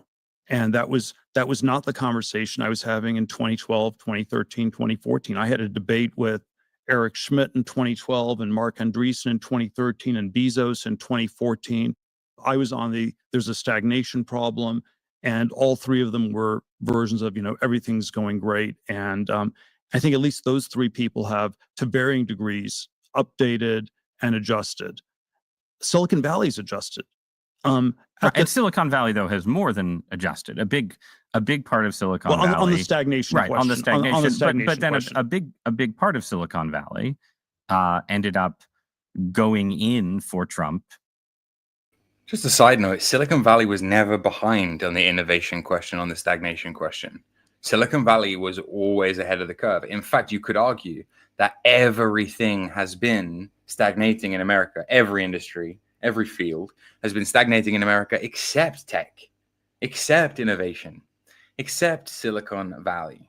I will now be opening the phones for members only. Open comms as a member item. Because you remember, you can do flagrant shit like this, like demand the comms be open. The link is in the chat, guys. In 2024, including, obviously, most famously, Elon Musk. Yeah, and this is deeply linked to the stagnation issue in my telling. I mean, and these things are always super complicated, but my telling is, I don't, and again, I'm so hesitant to speak for all these people, but, someone like Mark Zuckerberg or Facebook Meta. And, in some ways, I don't think he's very ideological. He didn't think this stuff necessarily through that much. It was, the default was to be liberal. And it was always if the liberalism isn't working, what do you do? And for year after year after year, it was, you do more. If something doesn't work, you just need to do more of it. And you up the dose and you up the dose and you spend hundreds of millions of dollars and you go completely woke and everybody hates you. And at some point, it's like, okay, maybe this isn't working. So they pivot. Yeah, so right? it's not a pro-Trump thing. It's not a pro-Trump thing, but it is, just both in public and private conversations, it is a kind of sense that Trumpism and populism. Can you hear me? Yeah, I can hear you. You were spurging in the chat. Go off. The floor is yours. I can tell you have some fucking thing you need to get off your chest right now. What is it? Oh no, I just wanted to say that I invested in 10 shares of Palantir stock, and I recommend everybody in chat do the same, you know? Me too, to be honest, from a purely personal perspective. What was the share price when you bought it? $130, but I'm still waiting on the the markets to open. Just now, actually.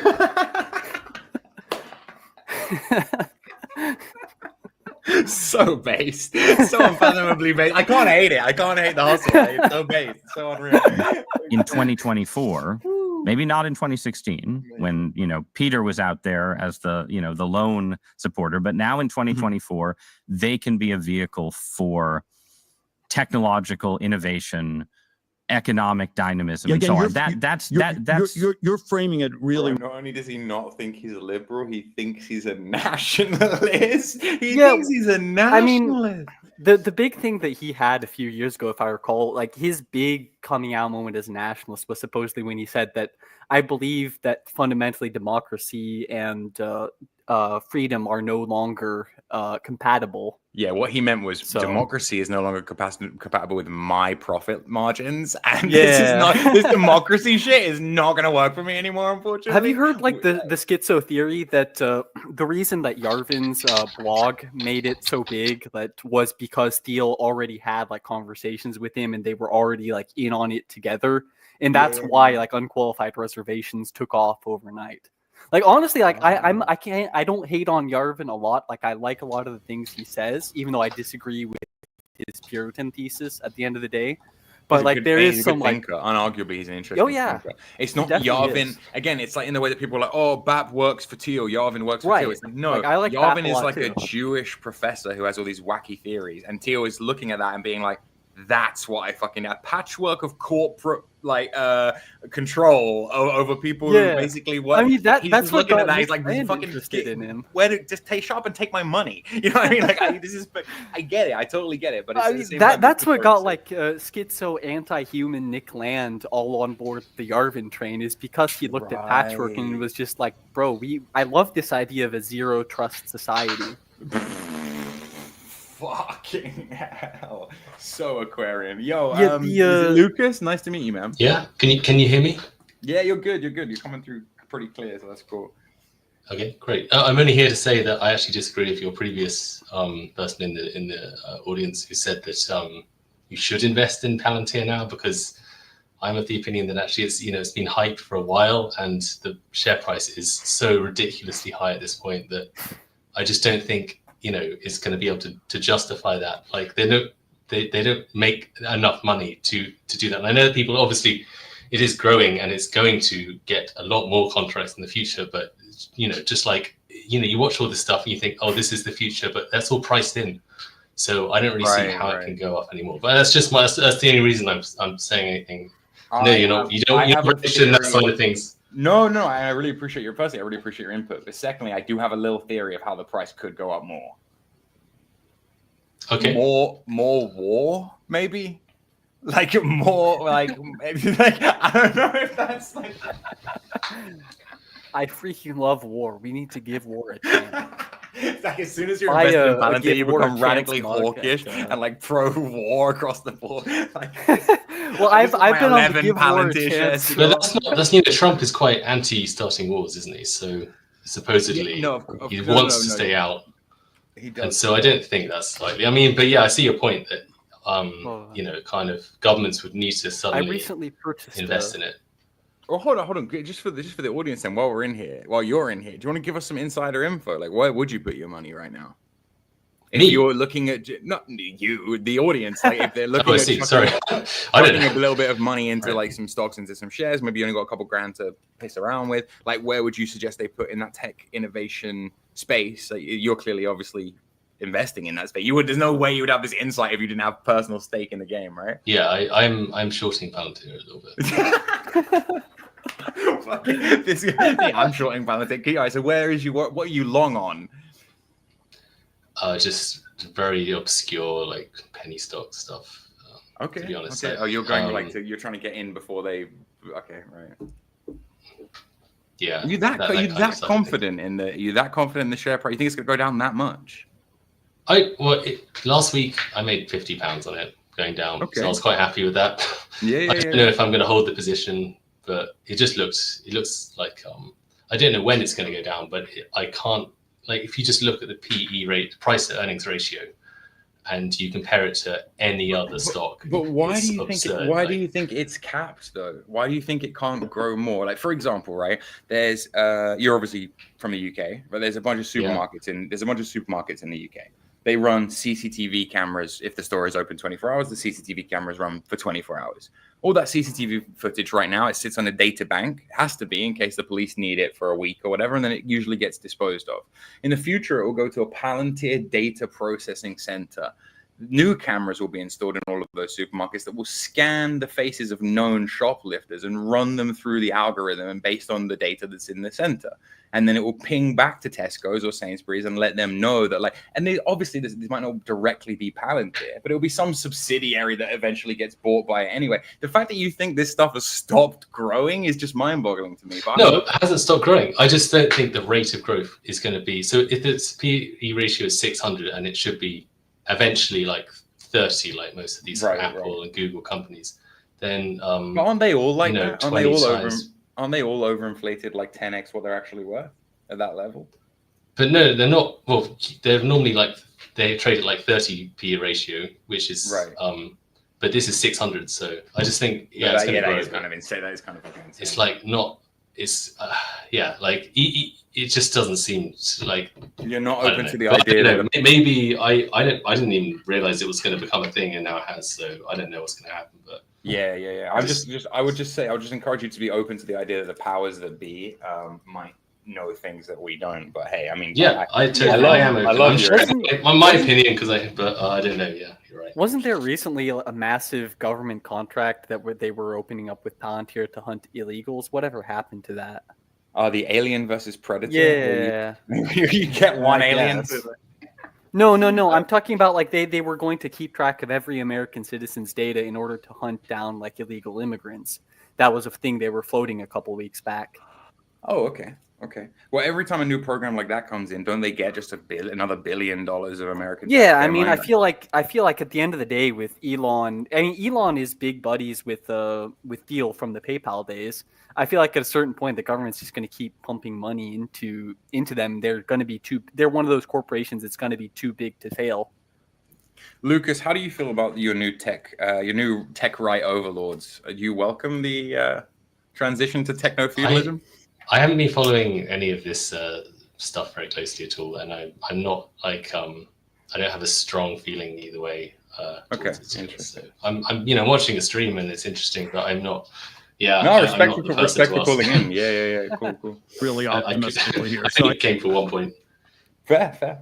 Well, the people, but I think I know you're pessimistic. When you frame it this optimistically, you're just saying these people are going to be disappointed and they're just set up for failure. And things like this. I mean, people expressed a lot of optimism. That's all I'm saying. Elon Musk expressed a lot of, he expressed some apocalyptic anxieties about how budget deficits were going to kill us all. But he came into government and people around. You don't get it, do you? Racial bias is a human thing. It will absolutely happen under AI because the AI, they'll be able to claim the AI has no racial bias. Yeah, that's the thing. Right now, you'll catch every shoplifting will go out of like fashion. Shoplifting will be obsolete in that thing. It's not. Yeah, of course, we've all seen the meme of all the different shades of foundation and how only the first 4, the darkest ones, have the security tags on them because they're the ones that get stolen more often. That's not a person that made that choice. The reason you have a meme like that is because in the buying department of these big chains, these big mega stores, they've just farmed all that out to AI.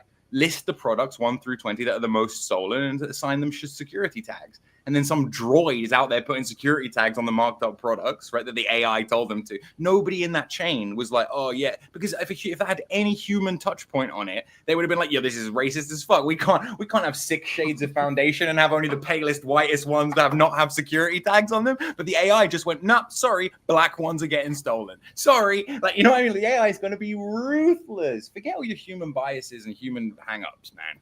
Tim came into government basically saying, we have a partnership with the Trump administration. and were pursuing technological greatness. I think they were optimistic. Yes. And so you're coming from a place of greater pessimism or realism. So what I'm asking for is your assessment of where we are, not their assessment, but like, do you think does populism in Trump 2.0 look like a vehicle for technological dynamism to you? It's still by far the best option we have. Martin, though, I don't think. This is good. He did. Do you know anything about this, Armand? I have never heard of Gawker, honestly. Gawker was a shithouse publication running out of New York, I believe, back in the day, back in the Vice, BuzzFeed, battle for the Facebook post page days. They were a really big celebrity gossip news outlet. They used to do like Perez Hilton, they also used to do a lot of tech news. Peter Thiel Peter Thiel got into some kind of beef with them, and then it came out in leaks. It came out. He bought the whole company and shut it down, didn't he? Yeah, literally. I remember that. That was only a couple of years ago, wasn't it? Yeah. And this is the level of spite we're talking about. I thought that was kind of hilarious at the time. Because of course, it's just some guy. Look, if that was all he did, fine. Yeah. But then it paints a picture of like what kind of person we're talking about here, right? Someone's gonna write a hit piece, some blogger is gonna write a couple hit pieces about you, and you're gonna literally go out of your way to not to fuck up the blogger's life, although I'm sure he probably did that as well. Destroy his whole company. The entire company shut down from like underneath. We're talking about just the level of like Machiavellian. Like, guys, please read Il Principe, please. I don't know. Is Harvard going to cure dementia by just puttering along, doing the same thing that hasn't worked for 50 years? So that's just a case was for, that they outed Thiel as gay. That's can't why get worse. Let's do. Oh well, there we go. Okay, fine. But interesting. So what does that tell you as well? What does that tell you that this guy is so much invested in his public image and his public reputation that he doesn't want to be outed as homosexual? Well, yeah, because his whole big thing is right now is kind of right-wing fascism. So that's kind of a bad look when you're a gay guy who disappears. Wow, isn't that another interesting correlation we should talk about sometime? The weird, interesting Venn diagram between fasci bros and homo bros. Disruption, right? But the critique of populism right now would be Silicon Valley made an alliance with the populists, but in the end, the populists don't care about science. They don't want to spend money on science. They want to kill funding. I have the one by Arctus Press, hardback one with a purple cover. It's the best. Harvard, really cool illustrations in there too. Just because they don't like Harvard, right? And in the end, you're not going to get the kind of investments in the future that Silicon Valley wanted. Is that wrong? Yeah, but we have to go back to this question of how well is the science working in the background. This is where the New Dealers, whatever was wrong with them, they pushed science hard, and you funded it, you gave money to people, and you scaled it, and whereas today, if there was an equivalent of Einstein and he wrote a letter to the White House, it would get lost in the mailroom, and the Manhattan Project is unthinkable. If we call something a moonshot, the way Biden talks. The problem here isn't money. It's just that we have central allocation of money. The problem with academia today in science is that we essentially have a Soviet model of science where we have the central government, a central planning agency, distributing everybody their funds, and they're deciding in the back room who gets funded or who doesn't. It's a very corrupt process, bottom up. Like, the issue is not that we're not funding science. I don't know what he's talking about here. And I mean, the problem with the Einstein thing is a little bit silly too, because of course it's going to get lost in the mailroom just because we have so many people in the world. Like, they can't sift through all that data. Well, I mean, they could technically. But Peter Thiel can. Yeah. Palantir can. Like, that's what I'm saying. There we go. But I mean, the other thing is, like, the big critique on the right these days has been against like this rule by experts. It sounds to me that he wants a rule by experts, only the experts are him. Yes. So this is the thing about technocrats, right? Is like, who's actually at the top of the pyramid? It's not actually the richest people, right? Like in capitalism, it's not like the most pious people, like in a theocracy. It's the most technologically savvy people. So in his world, like, he sees himself as a different species of person because he could code back when coding was literal practical black magic. You know what I mean? And most people couldn't. See, I totally understand that, being like a tech bro myself. I'd like to be on the top of the food chain. Right, I right? sympathize Like, with the Thielites well, in that way. Yeah, no, definitely. From your POV, I can totally see that. Talked about, let's say, cancer research. A moonshot in the 60s still meant that you went to the moon. A moonshot now means something completely fictional that's never going to happen. Oh, you need a moonshot for that. It's not like we need an Apollo program. It means it's never, ever going to happen.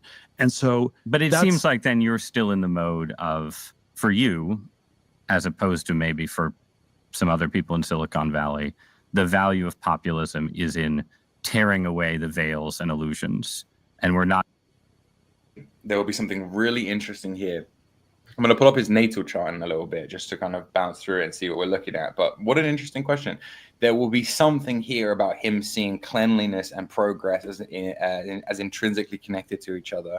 Some psychological thing, some deep Freudian thing that we can unpack. That's fascinating. Good observation there, Carrot-Cake made. Not necessarily in the stage where I noticed that too, but I couldn't quite put the words to it. He is talking about that a lot.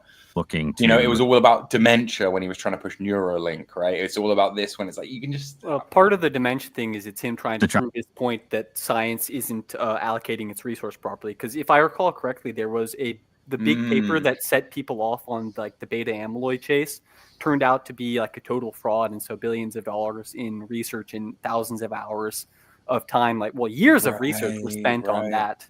Dude, when you hear about stuff like that, when you hear about that, you remember the Thanatos lady? Yeah. I mean, these people, they don't know what to do with their money, and they're just like giving it to a pretty woman.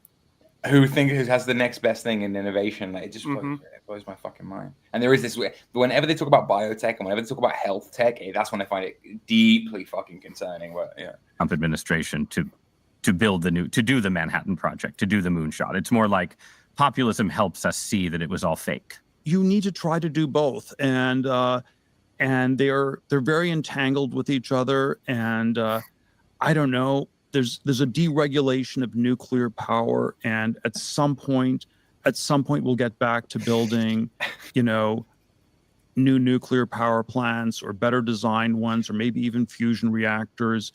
And so yes, there's a deregulatory, deconstructive part, and then at some point. You actually get to construction, and it's all things like that. So yeah, in some ways you're clearing the field, and then but you've personally stopped funding politicians. I'm schizophrenic on this stuff, Huh? Sorry, Peter. What, mate? Sorry, it's a very clear question from a journalist there, asking you, billionaire philanthropist and political fuckery guy, Peter Thiel, if you are continuing to fund politicians. It's one of those things like where if you don't give a direct no, he's doing it.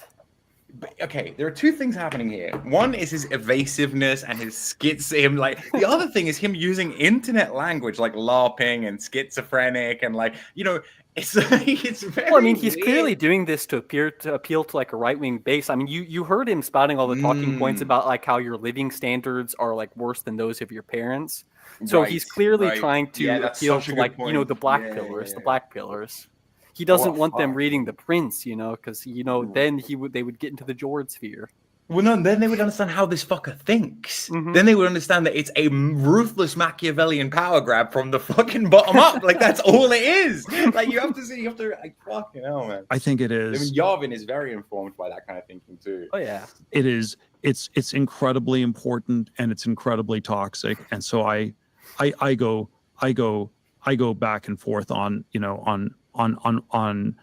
incredibly toxic for you personally? For everybody who gets involved. It's zero sum. It's crazy. And then in some ways, because everyone hates you and associates you with Trump.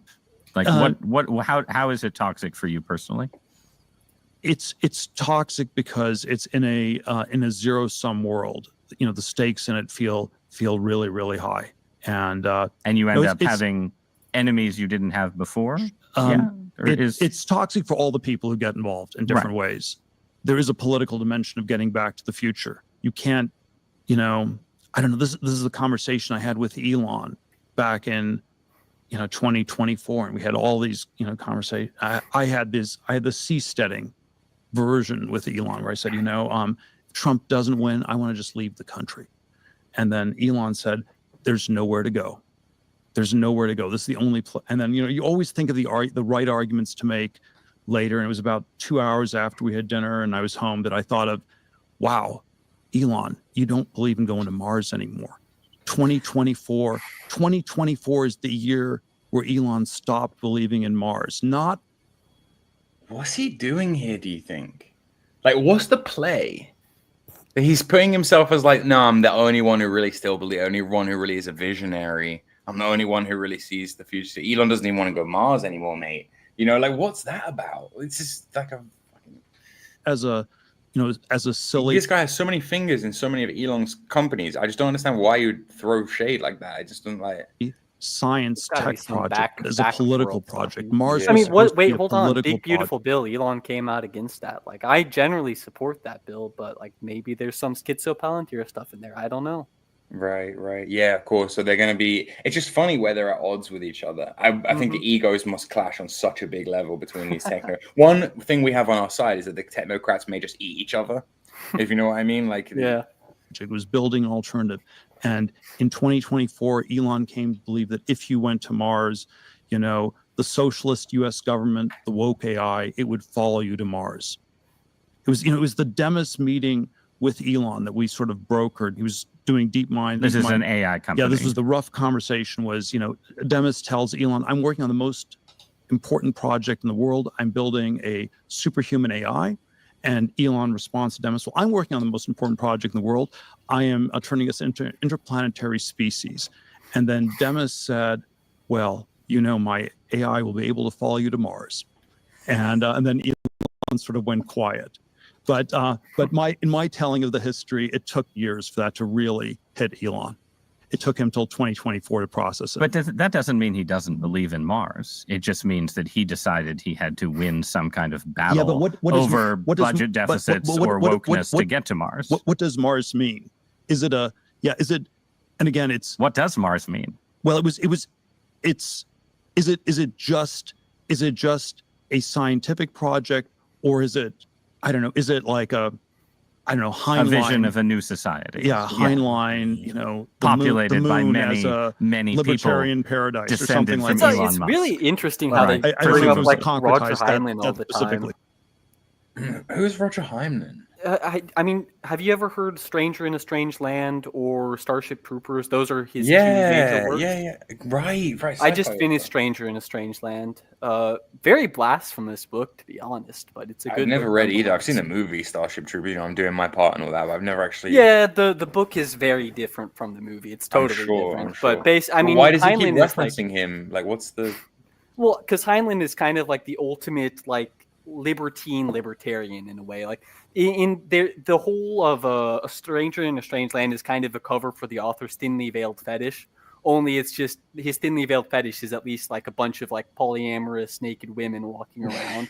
So at least it's not gay, But yeah, he's very much like a libertine, and the whole tagline of the book is "Thou art God," essentially. So he's kind of like a "Thou art God." Yeah, he's like a weird pantheist, and he loves polyamory. But he also had the belief that during the Cold War, that the U.S. should not drop its like nuclear capabilities against the Soviet Union. So he kind of has this like a libertarian fascist streak, similar to what Thiel has. Yeah. Right. Okay, and you think he's influence on Thiel? Oh, absolutely. I mean, you know the Grok AI on Twitter. Grok is a term coined by Heinlein inside of Stranger in a Strange Land. And it basically stands. Orcs, man! I swear to God. Yeah, man. It's Heinlein is very much a massive influence on the libertarian community. I mean, he's one of the earliest. He's like other than Ayn Rand, he's the only libertarian fiction author that I could really think of. Interesting. Okay, that makes sense. Yeah, he's an excellent author. But Grok was from The Hitchhiker's Guide to the Galaxy, or is that? No, it's from Stranger in a Strange Land. Oh, right. Yeah, I have read Hitchhiker's Guide. I don't remember Grok being in there. Oh yeah, actually, All right, I'm ready to shut up. Douglas Adams, isn't it? Well, I finished if you Stranger than concretize Strangeland 2 days ago, so you can trust me on this. Okay. things, then maybe you realize that Mars is supposed to be more than a science project. It's supposed to be a political project. And then when you concretize it, you have to start thinking through, well, the woke AI will follow you, the socialist government will follow you. And then maybe you have to do something other than just going to Mars. Okay, so the woke AI. Artificial intelligence seems like one, if we're still stagnant, it's the biggest exception to stagnation. Yes. It's the place where there's been yes. remarkable progress, surprising to many people progress. It's also the place, we were just talking about politics, it's the place where the Trump administration is, I think, to a large degree, giving AI investors a lot of what they wanted in terms of both stepping back and doing public-private partnerships. So it's a zone of progress and governmental engagement. And you are an investor in AI. What do you think you're investing in? Well, I don't know. There's sort of a lot of layers to this. So I do think I don't know. There's one question we can frame is just how big a thing do I think AI is, and it's I don't know. My stupid answers. It's more than a nothing burger, and it's less than the total transformation of our society. So my placeholder is that it's roughly on the scale of the internet in the late 90s, which is, I'm not sure it's enough to really end the stagnation. It might be enough to create some great companies. What's his end game here? Yeah, I was just about to say there's a lot in what he just said. Mm-hmm. There's a lot in what he just said. I don't think AI is going to be this Gutenberg revolution, right? Well, actually, it's just like the internet in the 90s. Gutenberg revolution to destroy the universities, at least. But I mean, well, here's the thing. The internet was that level, that size of revolution, right? He's just glossing. He's comparing it to the internet as if the internet is some small thing that didn't radically reshape. Everyone's like, AI is not a big deal. I would compare it to the internet in the 90s. You remember the world before the internet in the 90s? It was like radically, right? It was radically fucking different. Google it. It's like fucking. I mean, I was born in the 90s. Even I wasn't. But like even pre-internet, when internet had dial-up connection, the world moved at a much slower pace. Put it that way. And the internet added maybe a few percentage points to GDP, maybe 1% to GDP growth every year for 10, 15 years. It added some to productivity. And so that's sort of roughly my placeholder for AI. He's really downplaying the social impact of the internet by just talking about like GDP growth right here. Everything is through the lens of growth. Yeah, everything is through the lens of growth. And as somebody very aptly and observantly said in the chat, everything is anti the lens of disease. You remember we talked about Hitler and how Hitler had this thing where everything was about purity and uniformity. Thiel might have this thing where everything is about progress and moving forward, and that stagnation is death, right? Like stagnation is dying. Like a lot of older people get this, right? You see that men.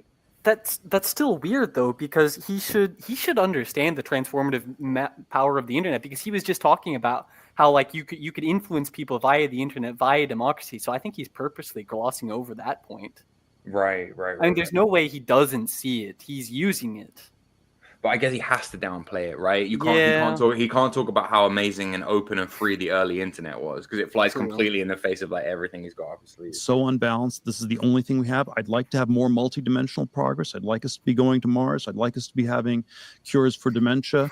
If all we have is AI, I will take it. There are risks with it. There are there are dangers with this technology. So you're a skeptic. But then you are a skeptic of what you might call the sort of superintelligence cascade theory, which basically says that if AI succeeds, it gets so smart that it gives us the progress in the world of atoms, that it's like, all right, we can't cure dementia.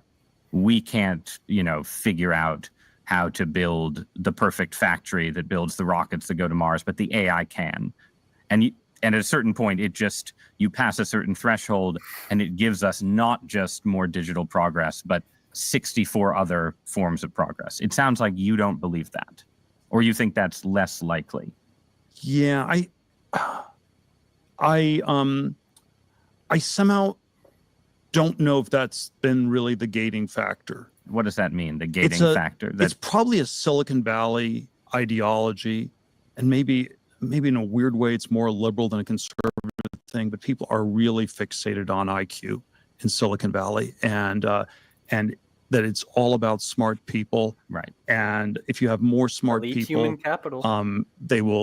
they'll do great things. And then the economics anti-IQ argument is that people actually do worse. The smarter they are, the worse they do.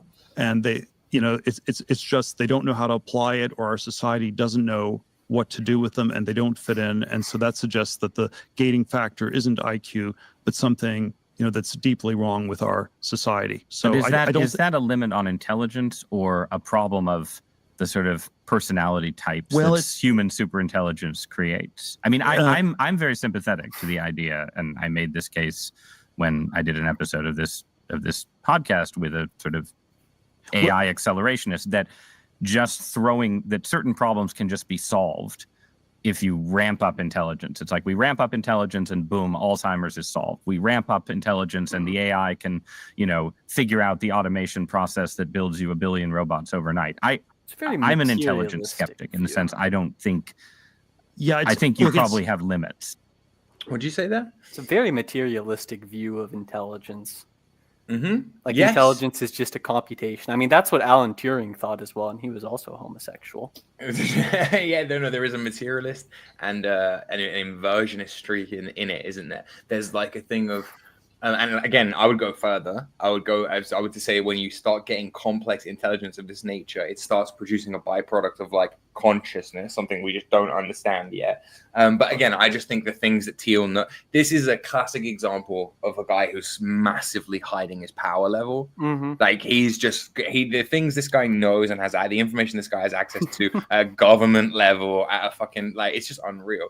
And he's just like, well, yeah, maybe he'll be like this in the future, It's hard to prove one way. It's always hard to prove these things, but until we have the superintelligence. I share your intuition, because I think we've had a lot of smart people and things have been stuck for other reasons. And so maybe the problems are unsolvable, which is a pessimistic view. Maybe there is no cure for dementia at all, and it's a deeply unsolvable problem. There's no cure for mortality. Maybe it's an unsolvable problem. Or maybe it's these cultural things. So it's not the individually smart person, but it's how this fits into our society. Martin, I love the way you think. I love the fact that you think that nukes aren't real. I love the way that you think. I like you, Martin. Can you call in, please, Martin? Because I would love one of your. I would love and I'm meaning this in the nicest, most respectful way possible, Martin. I would love a schizo analysis of the situation to see like what's actually happening. Nukes are fake. Right. AI is fake. It's whatever. But AI is fake. I don't know how anyone can make those kind of assertions. Right at the heart of an LLM, it's just a fucking black box. I have spoken to some of the most intelligent people on this subject. None of them can explain to me how an LLM actually works when you go step by step down the garden path with them. You go, well, then how is it thinking? And they go, well, that's the bit we don't quite understand. What do you mean you don't understand? What do you mean that inside the fucking middle of chat GPT, there is a fucking quantumly random fucking, like, it's just shitting out thoughts. It's telling me it's thinking. Like, I don't know, dude. Yeah, I mean, that's the problem of just like the scale of it. We can understand like a single neuron, like what it's like. We can understand small networks on a low level, but as soon as you scale up. Do you consider mushrooms to be intelligent, right? Of course you do, but do you consider them to be conscious? Maybe not. Like, intelligence by definition is like they put the food for the fungus at the end of a maze, and they let the fungus grow organically through the maze. Okay, and I'm conflating consciousness and intelligence. Yeah, exactly. By sending out feelers in its environment, it gets stimulus back to itself, and then it works out a way through the maze. That is like what we consider basic intelligence. Consciousness is the awareness of that, which is a different thing. AI has this layer on top of it, which is like metacognition and thinking about thinking, and like this whole separate thing about heterodox smart people. Maybe you need heterodox smart people do crazy experiments, and if the AI is just conventionally smart. Guys, like the fucking stream, okay? Like the smash button. I don't know how many times I have to ask you. This might be the #1 schizophrenia channel on YouTube. All right, hit the like button as hard and as aggressively. Whoa! If it's sort of, Wait, if we more define people calling wokeness in. again. Guys, the phones are open. Come in, fight with me, argue with me, start shit with Armand or Lucas here in the chat. Right? Am Like, I holding wanna the see- stage, by the way? Because I don't need to be on the stage if I'm taking a spot. I mean, I could just Lucas, I it's don't know how this been a works. pleasure speaking to you. But yeah, no, I mean, like, feel free to hold back in the chat. That's right. It's fine.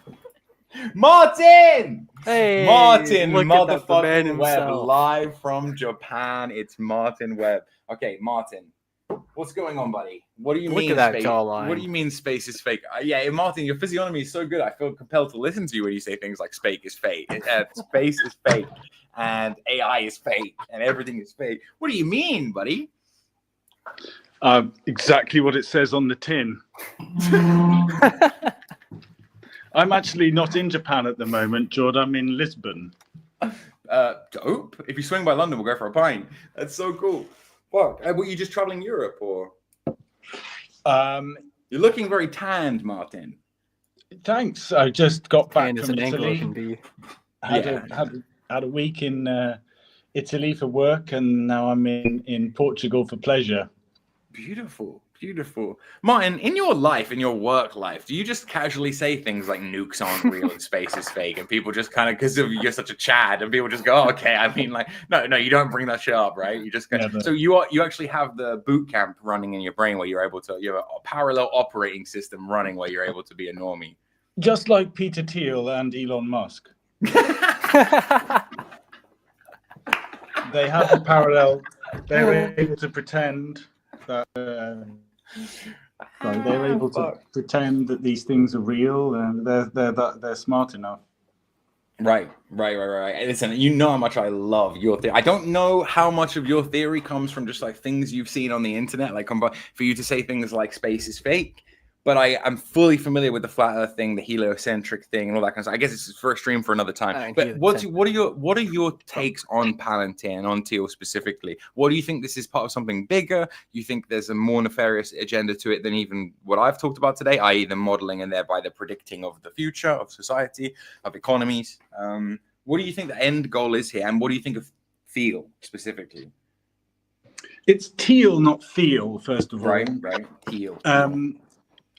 He is a homosexual, and as I brought up in the chat, the Gorka thing, I think people should remember, first and foremost, it is not wise to listen to someone who is claiming to be a right winger while also sucking dick.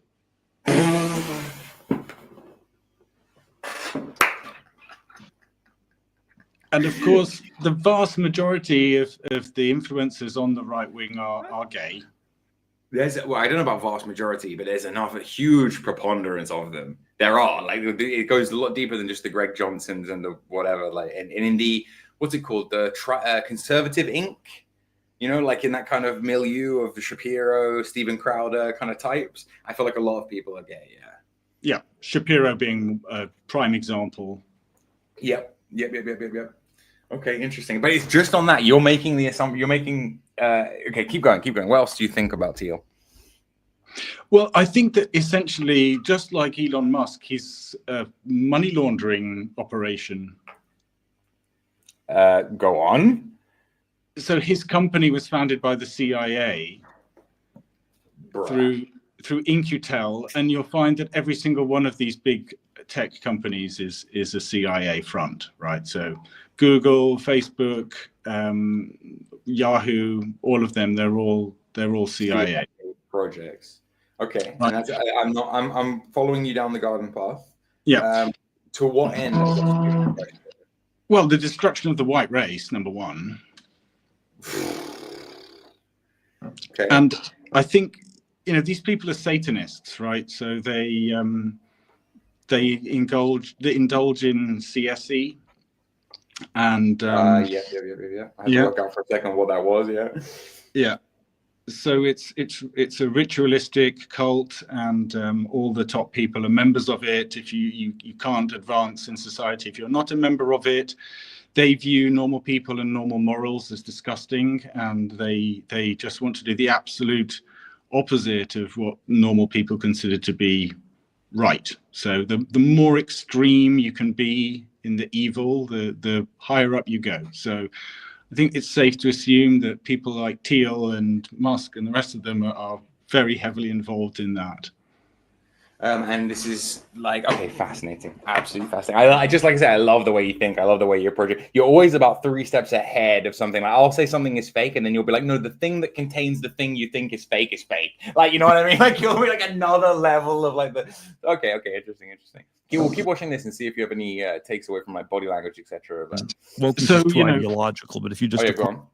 Sorry, I was just going to, just expand on that a little bit. I would say cryptocurrency is another money laundering thing. So essentially, because the economy is dying and lots of people have effed, right? So they need to find a way to get money into the hands of some, certain people and keep the economy going. And cryptocurrency, there's loads of these crypto bros who make money off trading.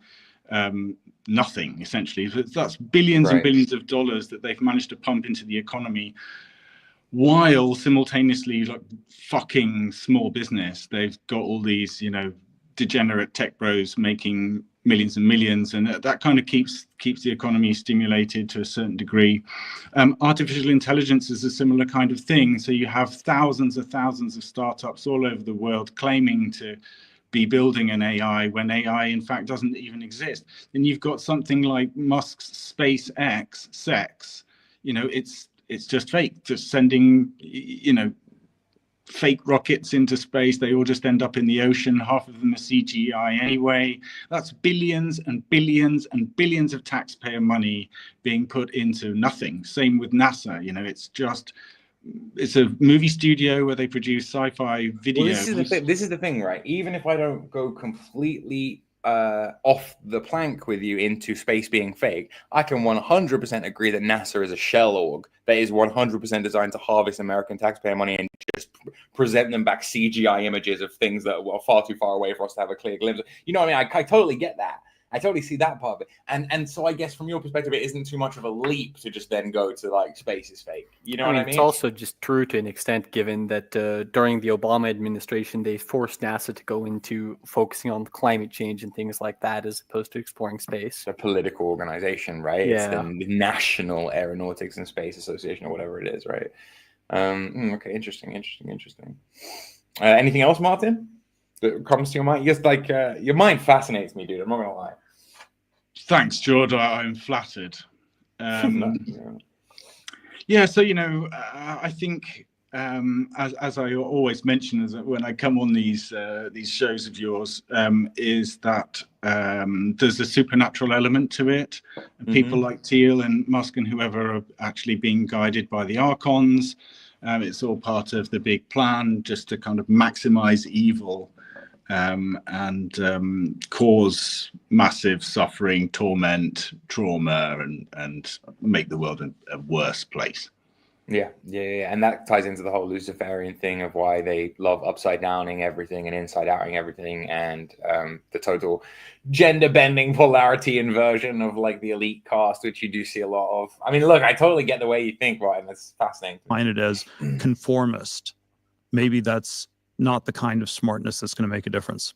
So do you fear then a plausible future where AI in a way becomes itself stagnationist, that it's like highly intelligent, creative in a conformist way? It's like, the Netflix algorithm. It makes infinite okay movies that people watch. It generates infinite okay ideas. It puts a bunch of people out of work and makes them obsolete, but it doesn't. No, I think you got to be careful with this stuff, right? Like I'll say right up until I'll say what I see right up until I can't see anymore. What annoys people the most, I think, is that, and I don't make any friends this way, is that I will straight up say to how do you put it? I'll say to a heliocentrist NASA tard that they're wrong, right? Because I can empirically say that they're wrong about some stuff. and then I'll turn around to a somebody who says space is fake, geocentric person, and I'll be like, I don't know if you're right. Right, I don't know if you're right, and that annoys everyone because it's like, well, you just people Bro hate, is wishy-washy. People see it as George, wishy-washy fence sitting, but what it really is actually just integrity. It's just like, I'm very aware of the material and spiritual planes existing. I'm very aware of there being an esoteric meaning and reason behind half the things we see and are shown. Anybody just go and look at the logo for Lockheed Martin and understand that is a broken pentagram. That has a specific meaning. There is an intent behind that. Nobody just designs that randomly, right? But at the same time, how much of that is like LARP? How much of that is a big in-joke from the elites? How much of that is a bit, right, versus actual deception and lies, and so that and I only take it to the point of what I know. Plus, it's fucking interesting to do it that way. It's much more interesting to sit on the fence in some sense. So, yeah. George, sorry, Martin. Previously you asked me, is your knowledge of flat Earth based on stuff you've seen on the internet? Yes. As if implying that knowledge that's acquired through the internet is somehow less valuable than knowledge that isn't? No, my type of knowledge I'm talking about isn't internet versus academia. It's internet versus the a priori, I went to the ice wall. Okay, I touched the firmament. You know what I'm saying? Like So listen, this is how I proved flat Earth to myself. Number one, I used to fly very frequently to New York. And each time I would take a photo out of the window of the plane. And every single time it was flat. There's no observable curvature. And if you do the math, you should be able to observe the curvature of the Earth from a high elevation. So I used to live on the 11th story of an apartment in Tokyo. I could see Mount Fuji, right? It's too far away to be visible beyond the curvature. I went to this is a long time ago, I went to Portishead. There's a band called Portishead, right? You know where they chose that name? Because that's where you can prove to yourself, and you can do it tomorrow, George. Get on the plane, get on a train, get on a bus, go to Portishead near Bristol, and look across, and you can see Wales. And if you do the math, I'm sure nobody ever does the math, but you can do the math. I even know that it's 8 miles across is 1 mile down. So you can see 8 miles in a straight line that you shouldn't be able to. It should have dropped off by that. That is proof that either the Earth is 1,000 times bigger than they claim, or just like every single civilization on Earth until like the 1960s knew that the Earth was a flat disk, motionless, with the heavens rotating above. I've heard all these arguments before. Not to interrupt you, Martin, but just to address this guy in the chat. Joel believes in astrology, but space has to be real. So space has to be real. No, that's not at all the case. The ancients, as Martin is quite rightly telling you, believed in a geocentric worldview. They also believed in astrology. The planets in a geocentric worldview still move around the sky above us and can still have meanings attributed to them. My point being, in fact, there are people like Jason Reza Georgiani who believes the planets are an interface between the archons and this world, where the mechanism by which they control reality, right? It's actually completely the opposite. But astrology works regardless, is what I'm saying, of whether the world is heliocentric or geocentric. It's just what the planets are, whether they're luminaries or whether they're actual spheres that you can go to and in theory land on, is a different thing, right? And this is why I'm actually open to listening to guys like Martin, because what Martin says doesn't conflict with my worldview at all. That's terrifying on the one hand, but Alman, just to spice it up a little bit, you're a scientific guy. You're a guy who loves swings. I freaking love swings. Okay, so where do you stand? Where do you stand on this? Not to I'm a globetard. I'm a globetard. I'm sorry. Amazing. So I get to be in the grave. I'm a globetard space believer. Yeah. So look, I did post in the chat. I have a playlist on my channel called "Actual Footage of Stars." So people with a Nikon P100 have zoomed in on stars. You can see that they're clearly electromagnetic points of light that flicker and twinkle, twinkle. They certainly don't look solid, right? They are not solid. And the planets are also not solid. They're electromagnetic entities. Now, what their origin is, what their function is, how they beam their energy down into the Earth, and how it all works, I don't know, because science refuses to investigate the truth and continues to, perpetuate a bunch of bullshit. I'm sorry that you've been deceived into thinking that the Earth is a globe, bro. I urge you to check it out. It should take you about 25-30 minutes to figure it out if you really. And if you're a very philosophical person, then you might want to check out Paul Feyerabend, who's the scientific anarchist who basically came up with the logical proof that science is a pack of lies. So yeah, check it out. I think it's Paul, how do you spell that last name? Feyerabend.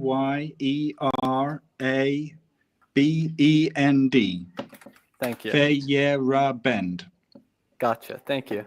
Austrian dude. So you want to start from the philosophy, go from that. He's kind of adjacent to Karl Popper, who I hate, but we all hate Karl Popper here, Yeah, rightly so. Yeah, but that's a good starting point. And then once you've kind of figured out that it is possible to be a giant conspiracy that's been going on since 1666 and the founding of the Royal Society, and we're all being royally fucked, that nukes aren't real, that space isn't real, that all this shit is fake, Einstein, the one stone, the monolith Einstein was just a plagiarizing bullshitter, and E equals MC squared is bullshit, and the whole thing is a pack of lies. You will be liberated, and you will be able to apply your intellect to useful things instead of wasting your time with false input. If the input is shit, the output will be shit. So 99.9% of the people on Earth, because they think they're living on a spinning ball, because they think all these wrong things about reality, they're useless. Absolutely fucking useless. And 100 live viewers in the chat. I better have some fucking likes. I better have some fucking likes on this stream. I forgot to like it, but I liked it recently. I liked it in my mind. I liked it. Exactly. We need some woo to get the likes up. Yeah, a little bit of magic, mate. See, the thing is, right? I don't see, Martin, you don't cause me any cognitive dissonance whatsoever, which is why I found the chat commenter so interesting, right? But it's just like the way with which you're so confident making these assertions. Guys, what fascinates me about Martin is there are many people living under bridges, right, in downtown urban areas of metropolitan places with mild substance abuse problems who have the same beliefs as Martin, right? But Martin's a Chad who lives in Japan and has a well-paying job and a life and a family and is a literally high functioning autistic maybe but human being, right, with some very, very tapped in idea, and I find myself just utterly fucking compelled by Martin Webb. I don't know how you guys feel, but I know there's somebody listening to this who's quietly seething. Check your Telegram DMs real quick, George. Yeah, we'll do. And I don't mind posting this link in the chat if somebody wants to come in and just debate this up, because it's all content at the end of the day. But yeah, I mean, we gotta move back to Peter Thiel. Yeah, we will. Teal. Anything? Teal. Is there some kind of esoteric meaning to the name Teal, you think, Martin, in the same way that you analyzed Einstein for us? It's the bird code. Okay. So Twitter is a bird. You've got the imperial eagle, and then there's all sorts of. If you just think bird code, think Freemasons, butt fuckers, and think bird. It'll come to you. You'll just see it again and again and again. All these birds, but yeah, teal is a duck. Huh. And look at the icon of this StreamYard.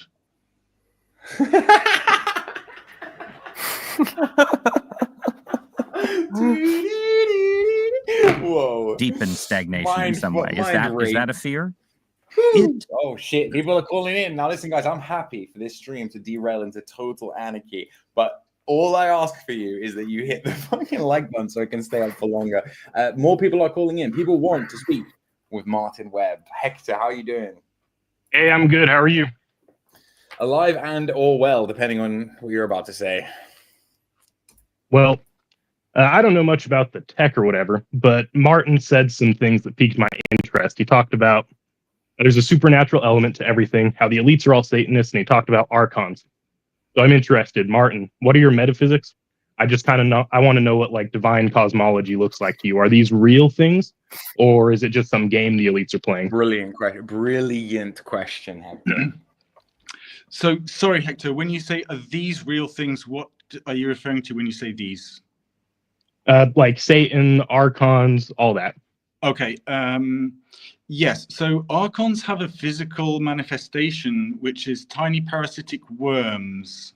I don't know if you've taken the worm pill, but we do have parasitic worms in our bodies. Martin, we're going in. Tell him about the worm pill.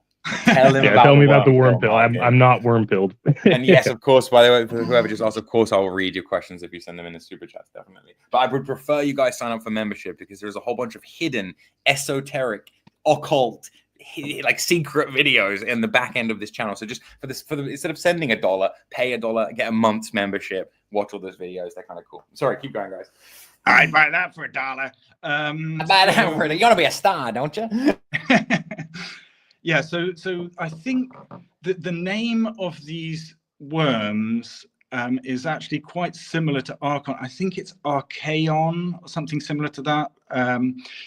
And bizarrely, they have a kind of lion-like face, head, little bite like the enormous, what is it, the Sarlacc worm from the Star Wars franchise. Wait. You mean like the demiurge? Exactly, half snake, half it is lion. the fucking demiurge in microscopic form. That's what they are. Yeah, so how the ancients knew this thousands of years ago, before microscopes existed and we were able to observe them, is hard to know. It must be a kind of, spiritual thing. But yeah, so they exist, and just like crows and other larger animals, there's a kind of telepathic connection. Crows are psychic as fuck. There's a bunch of, they can tell, and they've done studies on crows where the researcher will wear a mask. He harasses the murder of crows. That's what the group of crows is called. And then a different murder will fly in from a different area, and they'll know to be wary of the guy wearing the mask. Like they have some way of communicating with. They are some otherworldly Odin messenger things. Like yeah. Read the magpies, guys. Holy shit. Sorry, Martin. Keep going. Right. So through this means, essentially, the archons are able to manipulate human minds and control human actions. So is it that the worms are trying to control us, or is it that the archons are controlling us through the worms? As above, so below would be the principle, right? Like on the microcosm, just a reflection of the macrocosm in that way of thinking. That's correct, George. So they do exist on a non-physical level. Okay. And they use these microscopic organisms as the way to physically inhabit our bodies and transmit the signals between one another. So it's like a hive mind collective consciousness. There is a movie called The Adjustment Bureau, starring Matt Damon and Emily Blunt, who is a tranny. Damon, holy shit! Well, Matt Damon and Brad from The Pit. Whoa! Bill Gates of hell. Okay. So yeah. Anyway, do the elites serve these entities? Like they know about this, they believe that it's real, and you think that they're on purpose aligning themselves with basically malevolent entities? Correct. Specifically Satan. Okay. Yeah. And so Satan's in control of the archons. Yes, and like you top and guy. me and everyone else, pretty much. So you've got to fight them on a daily basis. When you feel some kind of urge to do a bad thing, that's not you. That's from outside, and it's an external force, and you have to resist it and fight. Is this why metaphysical is this evil why exists? fasting? Is this why fasting makes me more intelligent and more moral? Yes, the archon worms will be flushed out by that. Yeah, because they have nothing to eat, right? And obviously, I can last longer with no food than the running worms. water is also very effective against them. So if you want to have an archon-free 30 minutes, 40 minutes, just sit in the shower. Or I have to see these little lion worm things you're describing. Look it up, bro. That's It's fascinating. right there. Yeah. There's that So funny if Satan term exists, then presumably God exists too. well, sadly, he may exist, but he's not concerned with this plane of existence. Okay, so do you believe that? So are you a Gnostic? Like, do you believe that the the demiurge is like Yahweh, and he's So kind of an uncaring to bad deity? It's a great question, but just to interject here, when we say Gnostic, there's two things we could possibly mean, right? There's the Gnostic, as in it's a table with atheist, theist, Gnostic, agnostic. In which case, Gnostic just means someone who has direct knowledge of the divine, as opposed to someone who's agnostic and doesn't know. Or you mean Gnostic in the early Christian sense of like Valentinianism, Sethianism, those kind of schools where the hypostasis of the archon is one of the Gnostic texts, so I think it would be the latter. It would be the early Christian type Gnostic. Yeah. That's what I'm asking about. Okay, cool. Well, Hector, that's a great question. I do think that the hypostasis of the archons, which basically you could translate to mean demons are real. Yeah, the actuality of demons is the title of the book. Another way of, why would you call it hypostasis? It's just, obfuscation. But I am quite interested in Sethian and Valentinian Gnosticism as concepts in terms of the framework that they establish. I think that's quite helpful. Right. Sadly, because it's all couched in ancient religion, Right. It just puts me off. It's not something I can really obviously relate a lot to. of it got purged out by the Catholic Church as well, like the older versions of it, kind of Catharism and stuff like that. So So you take a lot of the ideas, but you wouldn't like say you're like a Valentinian. I would not. No, I'm Okay. sympathetic to Valentinian Gnosticism more than Sethian, but yes, I'm interested in that. I'm also interested in things like neo-Marcionism, for example. So an attempt to rid the Christianity of its Jewishness. So Marcion was an early Gnostic Christian guy. He was like a shipping magnate or something, and he wanted to take Christianity in a different direction. He wrote his own Bible, if I remember correctly. He didn't like the Old Testament. That was his thing. Yes. Right. Actually, neo-Marcionism is actually used currently to mean anti-Semite. So if anyone's up for it, I would love to create this neo-Marcionite church. That's so base. That's so unfathomably base. Wow. So Jesus ? Do you just not like the Old Testament? Do you like Jesus? Like because there's clearly some early Christian influence, but also you seem to be taking it in kind of a different direction. Yeah. So I like the term Gnostic because I believe that knowledge is superior to belief. You can believe in a lie, but you can't believe the truth. You know the truth, right? You can't know a lie. You believe a lie, you know the truth. So I know the truth. Most people believe a pack of lies. And I know that sounds arrogant, and I'm sorry if it does, but I do. So I'm just a conceited cunt in that sense. I'm sorry, but so that's why I choose Gnosticism, because it is knowledge that I have arrived at through logic and facts, and owning the feminists. That justified true belief moment. Carl Benjamin pilled. Exactly. So I think it's if there was a kind of religion that I feel an affinity with, it would be paganism. Germanic paganism, as that's where my ancestors are from. Nordic/Germanic paganism. If that could be reconciled with my knowledge, my Gnostic knowledge, then that would be my religion of choice. So we have a question here for you, Martin. Ask Martin his thoughts on Agartha, Hyperborea, and Thule. Great question. Are those real, Martin? Yeah. And what about Chuck Lemuria in there as well while we're at it? Okay, it's Tool and not Thule. Did you know that Tula is the base on Greenland, former name of the base on Greenland that they changed the name of quite recently? So I do think that as soon as China goes for Taiwan, Trump will take Greenland, which could be quite interesting. I don't know about Hyperborea or Lemuria or Atlantis or any of those things.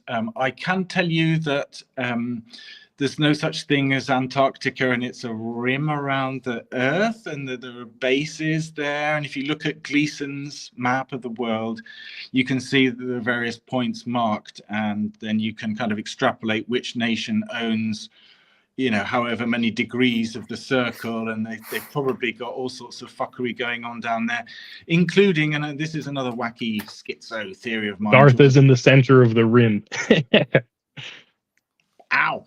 Yeah, so I also have a playlist called North Pole Holy Hole Symbolism, which is a collection of videos that kind of allude to the North Pole being the holy hole, and potentially also the way out of this matrix. So that might be worth checking out if you're interested.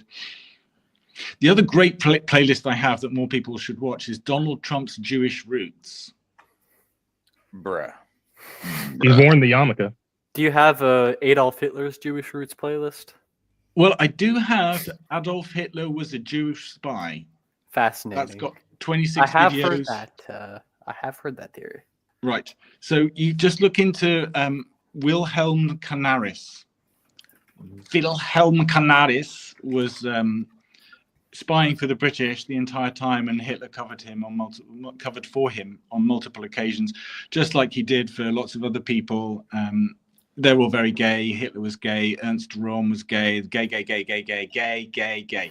You know what fascist comes from? The fasces, the Roman sticks that they tied together. It's a bundle of sticks. In English, we call that an F-A-G-G-O-T. Oh, wait, I can't say that on YouTube. Sorry. You can't. But that is where it comes from, and it is extremely gay. So people like Thiel and Musk, who literally did the fucking gay salute, the Bellamy salute, they are fucking gay. Yeah, they're worse than gay. Not only did they suck shit off other men's penises, but they also do all sorts of nasty things to kids, right? So, Are you ready for gay space fascism? Allegedly. Yeah, so they're pretty much synonymous. Space is gay, fascism is gay. Yeah. All right, these are some interesting takes, but okay, so I just gotta know. So if demons, okay, so demons are real, but you say God doesn't care. So you feel like, so where does everything come from if there isn't like an ultimate metaphysical source of good? Oof, Hector, fucking hell, man. Great question. Well, I would say it comes from God, but it's just that he's away. He's absent. Is he amoral? Is it like dad went to get some milk, he never came back? No, like what's going on? No, this is actually so interesting, and I love that you use dad went to get some milk, right? Because in early Gnostic cosmic cosmology, there is a thing of God has a wife, and her name is Sophia. Her name is wisdom, and God and Sophia they have a child. And this child, he convinces himself that he is God in some of the interpretations of the story. This is what we've come to know as the demiurge, right? He's the guy who makes the archons. He's the guy who, and that he's a pocket, if you like. If God is all love everywhere, all the time, whatever, he's like a pocket where God is actually absent. That in God having mating with himself between God and Sophia, the Gnostic demiurge is born, and then he makes a world, and then he convinces himself that he's God in that world. And we have to escape that world in order to, like, am I somewhere along the right path? Yeah, it's a little bit more complicated. The origin is a little bit more complicated than that, George, but essentially that's right. So somehow, I would say that the origin of good is actually probably Sophia rather than God himself. Right. That tracks symbolically for you, I feel like. I'm sorry? Sorry. So I said that tracks symbolically for you, since you're into not like gnosis, right? Knowledge. So of course you'd align yourself with Sophia symbolically. She's being wisdom. No, what the fuck? She's a fucking stupid bitch. No, you just said she's the source of good. Stupid fucking whore. Like, wait, if she's how's she that if she's the source of good? I appreciate the fact that she sacrificed herself and gave some of her spirit to put the spark in us so that we can be like divine, right? And not just be meat sacks. But it's her fucking fault that we're here in the first place. Right. So no, I'm not a big fan of Sophia. And look, there's a big difference between knowledge and wisdom, right? Wisdom. There is a difference, yeah. Oh, wow, here we Knowledge go. Here is we go. knowing we that lock tomato in, is guys. the fruit. Lock in. Wisdom is lock in. knowing not to put it in a fruit salad. But anyway, yeah, I mean, yeah, it's a great question. Where does good come from? I don't know that, but I do know that it's in you and it's in me and it's in most humans, unless they're NPCs. So you mean most humans don't have any good in them? Right. Well, let's not go down that route. But anyway. Okay. Yeah. So, you know, there's something great that Stephen Fry, who is another gay Jew, says about, you know, if God was good, why does he give children leukemia? Why are all these parasites designed to like eat out people's eyes from the inside? And they're like, just, you can see that the design of this world is flawed. Therefore, the designer must be flawed. Therefore, it cannot be a perfect, omniscient, omnipotent God. And once you come to that realization, you know, obviously the creator is just an asshole, you know, he's a fucking cunt and we're stuck here and you've got to get out. So, yeah. So from the Gnostic point of view, then is just existence itself, like, I guess it's just a tragedy. Yeah. And this is coming from someone, I have 3 kids, I have a wife who I love, I've got, my parents came to Lisbon here to be with me. We just had a lovely, my sister also, who was just a big family reunion. I went out, drank wine, I had a big crab, you know, I mean, it's not that I don't enjoy life, but at the end of the day, if you think about it philosophically, this place is a fucking shithole, it's fucking shit. I fucking hate it, and I want to go home right now. Where's home? What's salvation? I wish I did not have children. I wish I could just top myself and go home. And on the way there, I will have a go at taking out the demiurge for everybody. So if there's anyone there with thoughts of a, you know, self-ending kind of nature, please try to defeat the demiurge on your way out. That's my intention. There have been people who have tried it. There are people who have, if you look at NDEs, there's like a couple of guys who met the demiurge. They failed to beat it. I fully intend to stomp it into tiny little atoms, if atoms are even real. But yeah, I will squish the demiurge when I die. I promise. Guys, if there's any members in chat, can we please get some snack emojis in chat, please, to crucify the demiurge? Oh, we need to. This is fucking mental. That's like, wild. This is wild. This is absolutely This is a wild. great stream, Tord. Martin, I keep saying you need to write the fucking book, man. Oh, thanks. No, you actually need to write a book, Martin. Like, somebody needs to put this down on paper. I'm going to be doing a stream, guys, probably next week about the Gnostic Gospels, probably next Saturn's Day. Just unpacking them, unpacking what they are and like why they exist and how they've been buried and how the church has known about them for a long time and about how they are some of the that podcast I sent you. I did. Huge inspiration for this, actually. I'm just waiting on getting Neil to come and like, you know, give us. Neil from Gnostic Informant to come on and kind of give us his takes first. But yeah, mine, this is fascinating. It's so interesting to speak to. In Gnosticism, if I understand right, the Cathars and stuff, they had this spiritual strata in society where women could be priests, but procreation was actually frowned upon. That actually you're not supposed to have kids, right? And actually to be a perfect, they were called, or prefects that were in Cathar society, you were like, you could be a man or a woman, but you couldn't have any children. You couldn't kind of partake too much in this material world. The crab that you described, for example, earlier, which sounded fucking delicious, by the way.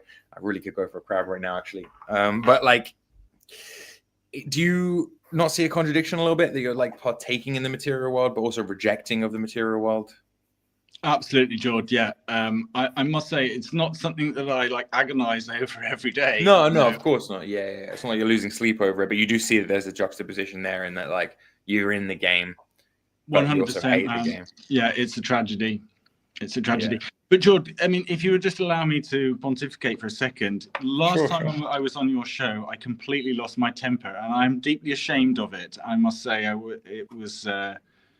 It's something that I'm not sure I remember that. What, with me, you lost your temper? I'm not sure I remember that. No, with some guy who just kept like directly contradicting me, and I lost my rag. Oh, gnome chat, gnome, yeah. Gnome winds people up sometimes. That's yeah. He's a bit of a provocateur. Is there is there a connection between Buddhism and Gnosticism, or like Hinduism? Because the belief there is, well, if I'm not mistaken, is that you need to escape like the cycle of reincarnation. You need to escape the physical world by means of like losing all your attachments to it. Is there a spiritual, I guess, like a genealogy that goes between those two? Good question. No, I would assume that it's just like an extrapolation of logic, but I would say most Buddhists like are looking forward to being reincarnated as a fucking frog or something, right? They don't know. Yeah, they're not seeing samsara as this like punishment of like eternal wheel of suffering, basically, right? It's like a happy, especially when white women embrace something like Buddhism. It's a very like reincarnation shouldn't be comforting to you, basically. No. Yeah. So look, for anyone who's listening to this show, when you die, you must absolutely refuse to be reincarnated. So as you're dying, just make sure if there's any time, even if they say we're gonna put you back in as Peter Thiel, you get to run the Peter Thiel timeline. What are you gonna say? No. Yeah, or some like Sri Lankan orphan who's gonna get butt raped for the next 8 years in some fucking orphanage or something. Like, I'm not kidding. Like, do not so Martin be reincarnated. So whatever they tell you, say, oh no, you have to go back because X, Y, and Z.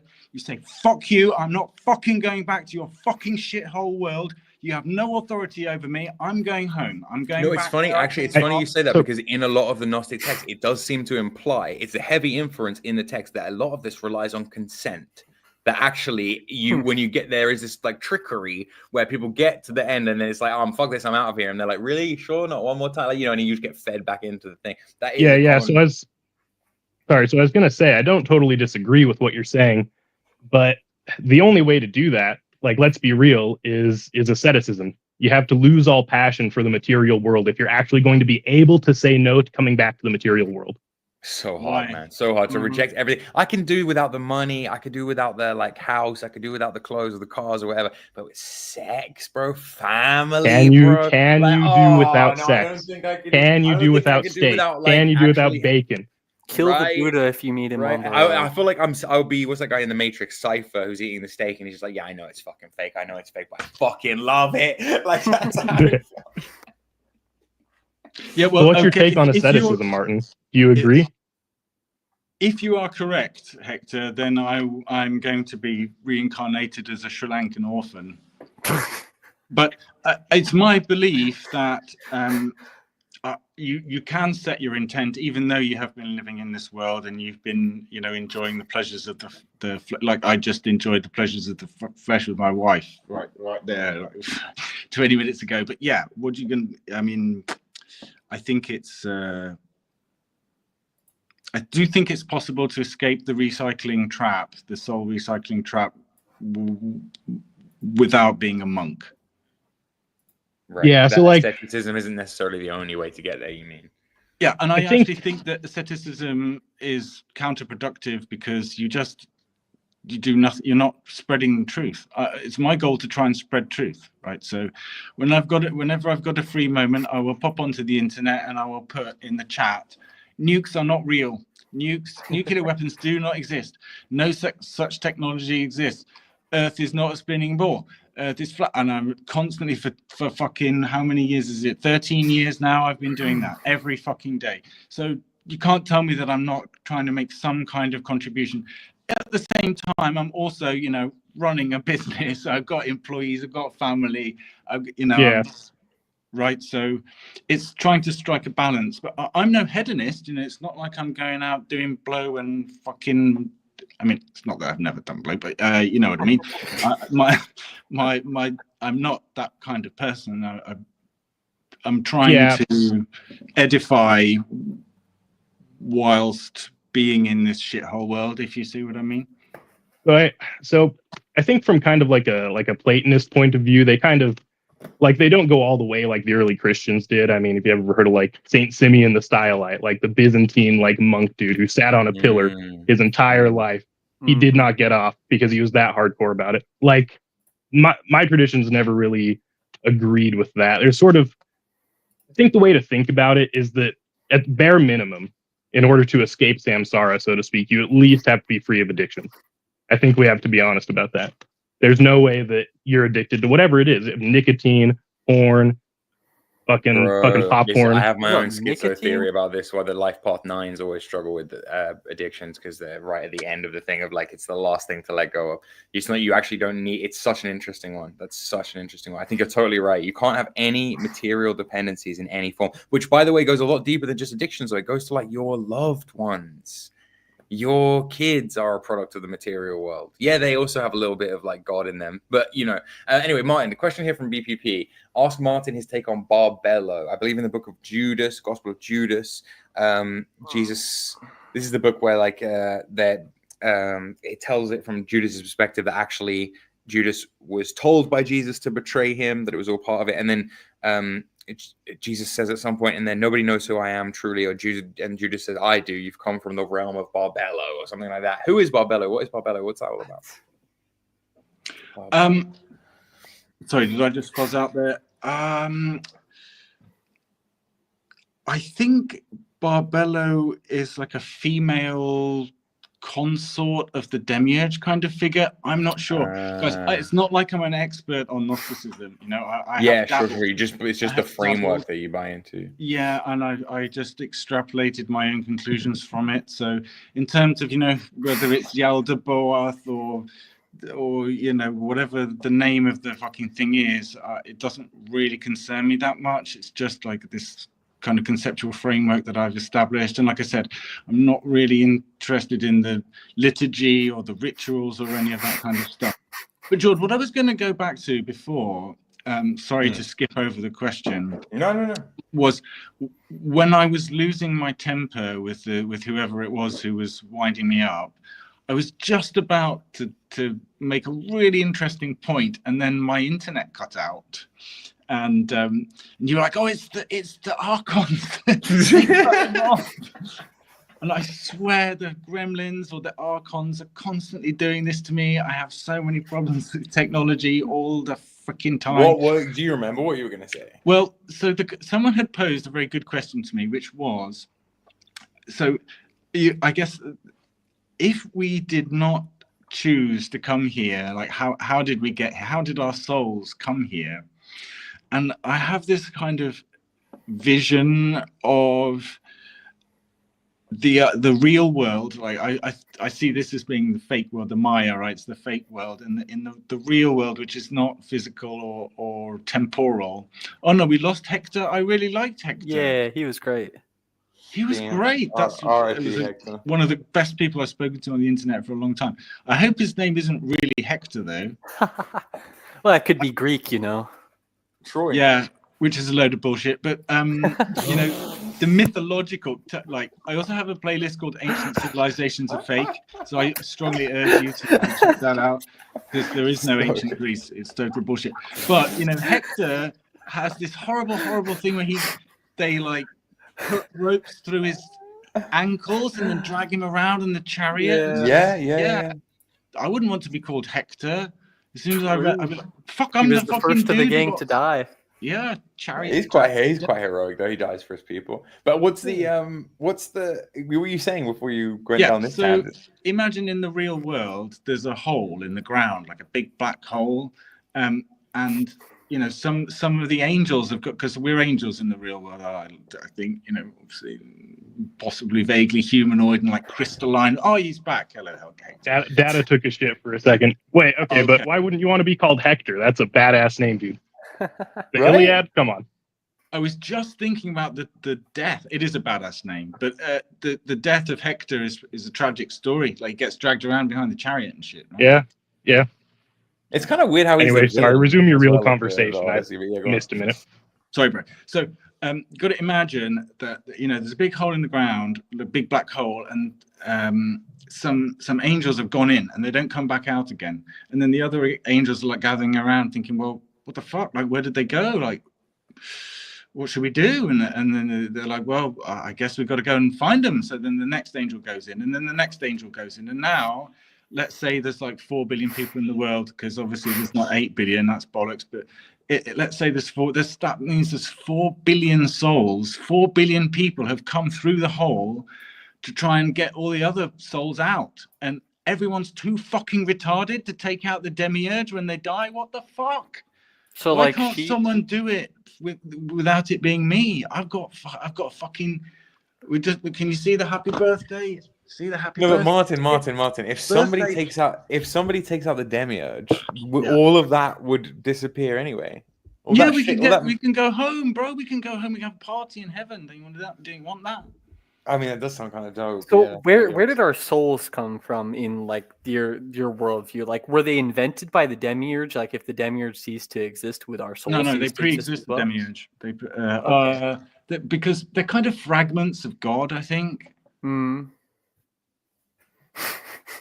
don't know. I think we'll be able to figure it out when we die. But yeah, I'd say. So, I mean, in the Gnostic cosmology, Sophia sacrifices herself and gives the spark of light to mankind. And so I guess if she's a product of God and like defied the Father to create an offspring, which is the abortion that is the God that rules this world, our divine spark is ultimately from God. It is a piece of God. So you've got a piece of God in you. Anyone who's not an NPC does. I would say that it is possible to extinguish the spark. So if you're like Peter Thiel and you suck a lot of dick and you're a Jew and you're just fucking evil all the time, then yeah, maybe your spark is extinguished and you're just a robot. You know, just imagine if you had like all the archons controlling your every deed and word all the time. Maybe you would. I would like talk like Elon Musk and like Peter. They do all have a kind of autistic cadence. These guys have a fucking 140 IQ and they can't even fucking deliver one fucking sentence without saying the first word 5 times. Curtis Fucking break. And the reason they do that is because they know that space isn't real. Yeah, they know that there's no such thing as AI, and they have to. Oh yeah, what's my script? What did the PR team tell me? What was in my Q&A briefing sheet? Oh yeah, it was about fucking stagnation or whatever. That's why they have to think. Yeah, they're extremely smart guys, but they're just like regurgitating the script. Anyway, sorry guys, I've been talking a lot, and you other no, not at all. Not at all.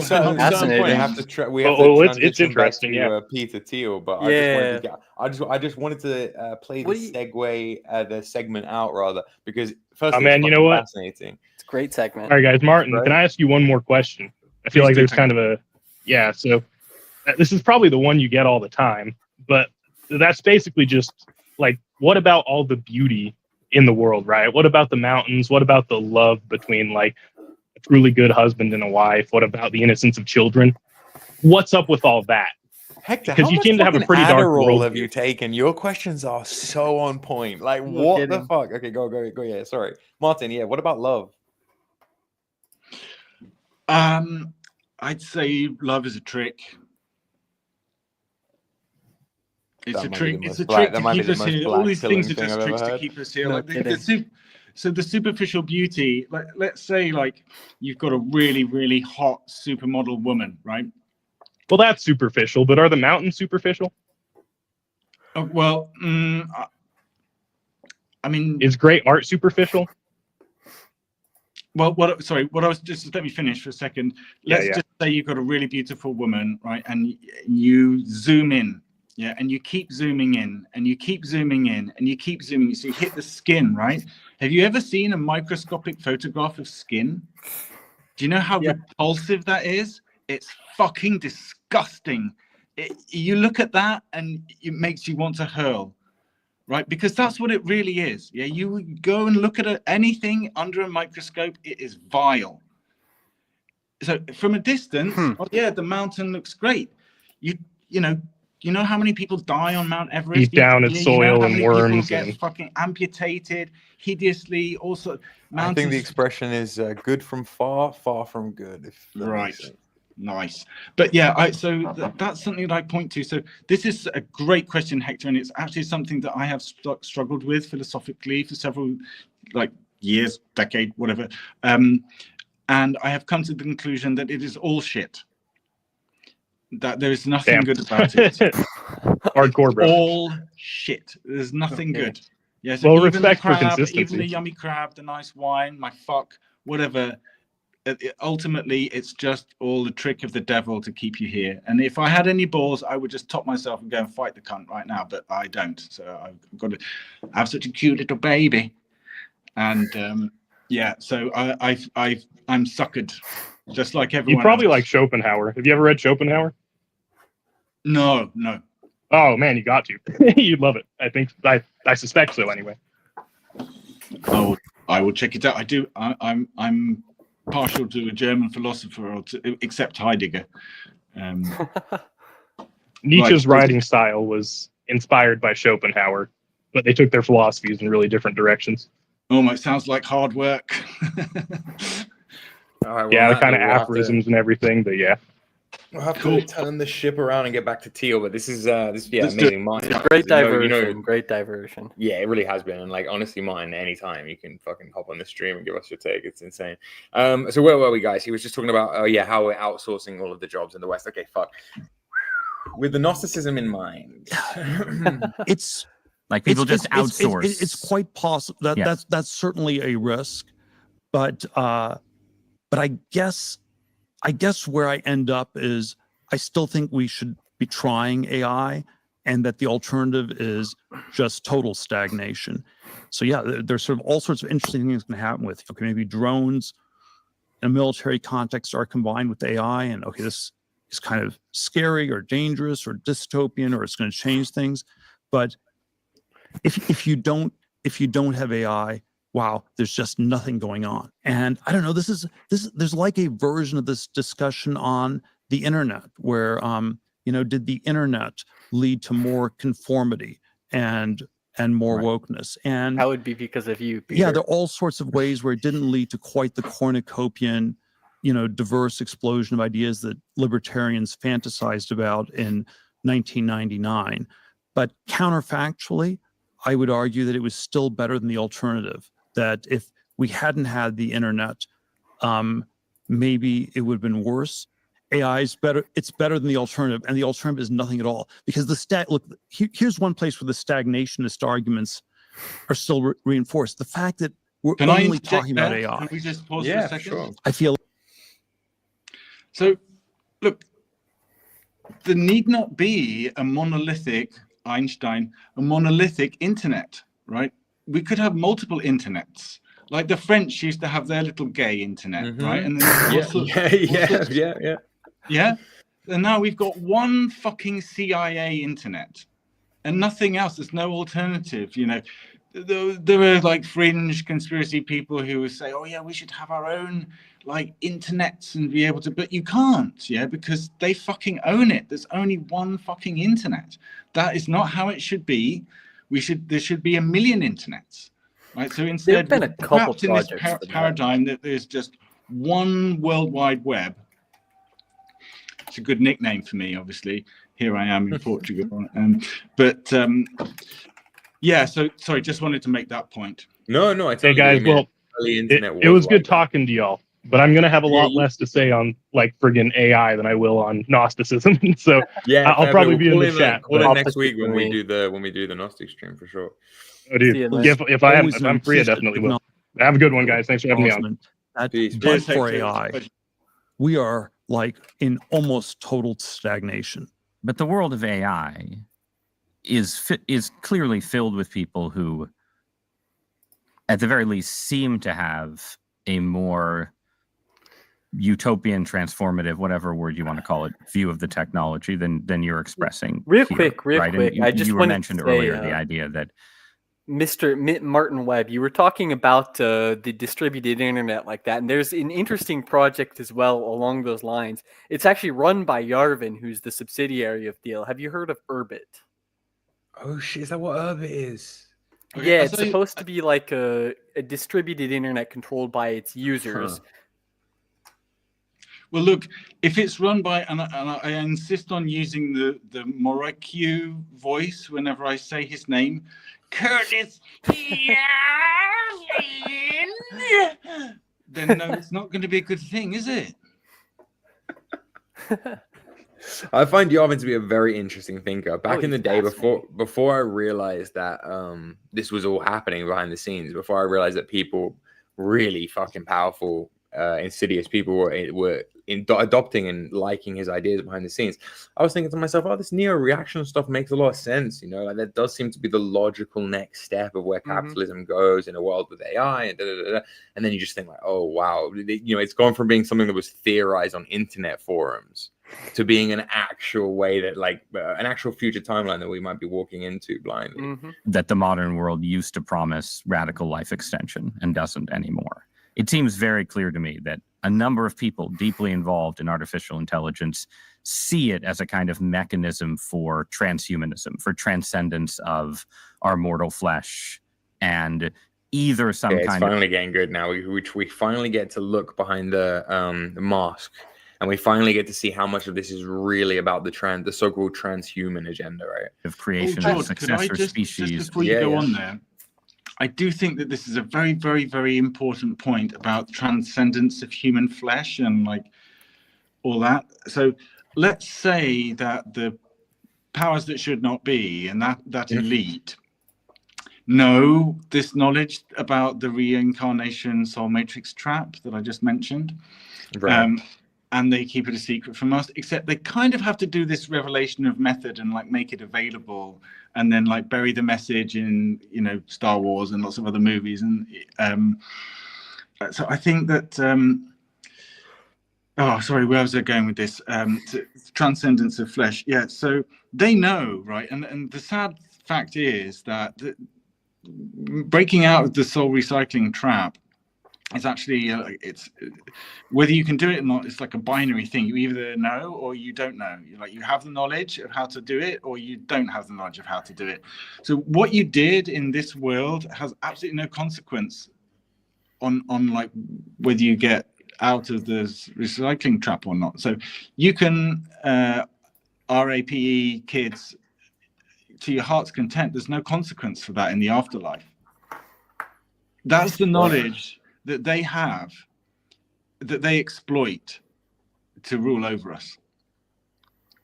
So the idea that you can like put your brain in a computer and like live forever is just obvious bollocks, you know. But they don't care about that, and they're happy to have people think that they can somehow achieve an afterlife through, you know, computers or whatever, when they are concealing the fact that the way to heaven is just simply you have to have the knowledge of just saying no. You just refuse. You refuse to comply, and then off you go. You know. So this is something that Matt from Quantum of Conscience gets wrong.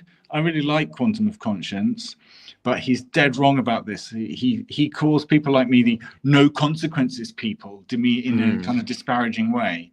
But there are no consequences for the actions that you take on this earth. Please do not take that anybody as an invitation to do crime or bad stuff. I strongly urge you not to do so. But they know that. You just mean in a cosmic sense, there's not any retribution, right? There's no consequences for what happens on this shithole planet, right? Sort of plane. So they exploit that, and they know that it doesn't matter how many people you murder or torture or whatever, you can just get away with it. Which is another massive flaw in the design. Or some kind of merger of mind and machine. And do you think that's just all kind of irrelevant fantasy? Or do you think it's just hype? Do you think people are trying to raise money by pretending that we're going to build a machine god, right? Is it hype? Is it delusion? Is it something you worry about? I think you would prefer the human race to endure, right? You're hesitant. Interesting hesitation. Yes. I don't know. I would. This is a long hesitation. This is a long hesitation. There's so many questions implicit. Should in the it. human race survive? They hate us. Yes. Okay. But I also would I also would like us to radically solve these problems. Right. And so it's always, I don't know, transhuman. Bro, at least when Elon does it, he couches it all in this thing of like, I would like consciousness to expand to Mars. I would like consciousness to, continue. He doesn't even say in what form he means consciousness, right? Whether it's going to be like transhuman or AI or whatever the fuck it's going to be. But like it's, he just says like, I would like consciousness to exist. Thiel doesn't even try to pretend that he gives a fuck about humanity. Like, did you all watch that? Did you all just watch the fucking one of the most richest, most powerful men in the world, the owner of the biggest, largest surveillance state in the entire world, say that he's not really 100% sold on the idea of humanity existing in the future? Oh, okay then. Right, all right. Like, fuck me, man. Let's put this guy in charge of everything. Let's put his proxy in the vice presidency. Yay. The ideal was this radical transformation where your human natural body gets transformed into an immortal body. And there's a critique of, let's say, the trans people in a sexual context, or I don't know, a transvestite is someone who changes their clothes and cross dresses. And a transsexual is someone where you change your, penis into a vagina. And we can then debate how well those surgeries work. But we want more transformation than that. The critique is not that it's weird and unnatural. It's so pathetically little. And we want more than cross-dressing or changing your sex organs. We want you to be able to change your heart and change your mind and change your whole body. And then Orthodox Christianity, by the way, the critique Orthodox Christianity has of this is these things don't go far enough. Like that transhumanism is just changing your body, but you also need to transform your soul, and you need to transform your whole self. Telling me about and so, Orthodox Christianity, Mr. Gay man. Transhumanism is about just transforming your body, but you also have to transform your soul. Are you listening to this? This guy, by the way, pretends to be Christian. He publicly pretends to be Christian. Like it's like you heard the bit at the beginning from Alex Karp, the CEO of Palantir, being like, we don't want your pagan worldview, right? Like it's very much these guys are LARPing as Christians very hard. I mean, he's half right in the sense that Christianity says that like we need to be conformed to the image of God, like you need to be transformed by the image of God. I mean that's kind of true, but he's taking it really weird. It'd be useful if we actually had an image of Christians. Huh? It would be useful if we had an image of God to conform to. Well, I mean, he does. He's jumping very, very much on the Christian bandwagon. I'm just saying I'm not buying it for a second. He's not really, though, George. He's just pretending. Yeah, of course. Just like Donald Trump pretends. Oh, yeah, I'm like a Presbyterian. Oh, no, sorry, I'm a Wesleyan. What's your favorite verse from the Bible? An eye for an eye. At least Thiel's smart enough to fucking quote the Bible with a chapter and verse. Right. What is it? Luke 16:25 or something he quoted about... but yeah, Luke 16:25. So right, but the other wait. I generally agree with what I think is your belief that religion should be a friend to science and ideas of scientific progress. I think any idea of divine providence has to encompass the fact that we have progressed and achieved and done things that would have been unimaginable to our ancestors. Eyes. But it still also Why seems would God wait? Why would God have to the promise wait? of Christianity in the end is you get the perfected body and the perfected soul through God's grace. And the person who tries to do it on their own with a bunch of machines is likely to end up as a dystopian character. Well, it's... Let's articulate this. And you can have a heretical form of Christianity, that says something else.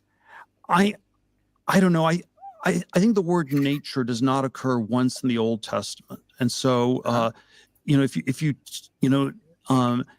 and that there is.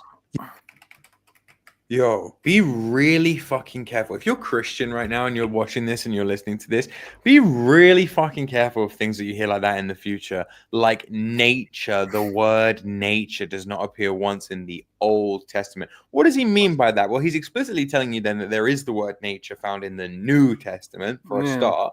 Then he's making some big thing that to say it's like it's biblical to be Old Testament, which it really isn't. I mean, so much of the Old Testament is undone by Jesus in the story. But whatever. Let's just assume for a second that to be Old Testament is to be a Christian, right? He's saying there's nothing about nature being good in the Old Testament. Nature, what he means is in the Old Testament, God gives man dominion over nature, over the earth, over animals. What he really means is the Old Testament is the perfect theological justification and cope for my transhuman technocratic future. He perfectly sees Interesting Christian, Judeo-Christian thing as perfectly aligning with his transhuman future.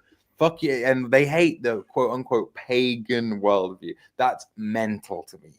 That says a lot. There is a word in which, a sense in which, the way I understand, the Judeo-Christian inspiration. What? Is, see? It is. See? I could write for this guy. This is crazy. We have to pull up, from Inglourious Basterds, like the him doing the 3. Right. Sending nature. It is about overcoming things. And, and the closest thing you can say to nature is that people are fallen, and that's the natural thing in a Christian sense, is that you're messed up. And that's true. But, there's some ways that, with God's help, you are supposed to transcend that and overcome that. And, right. But and the people, if you just present company accepted, most of the people working to build the hypothetical machine god don't think that they're cooperating with Yahweh. I don't know about hypothetical.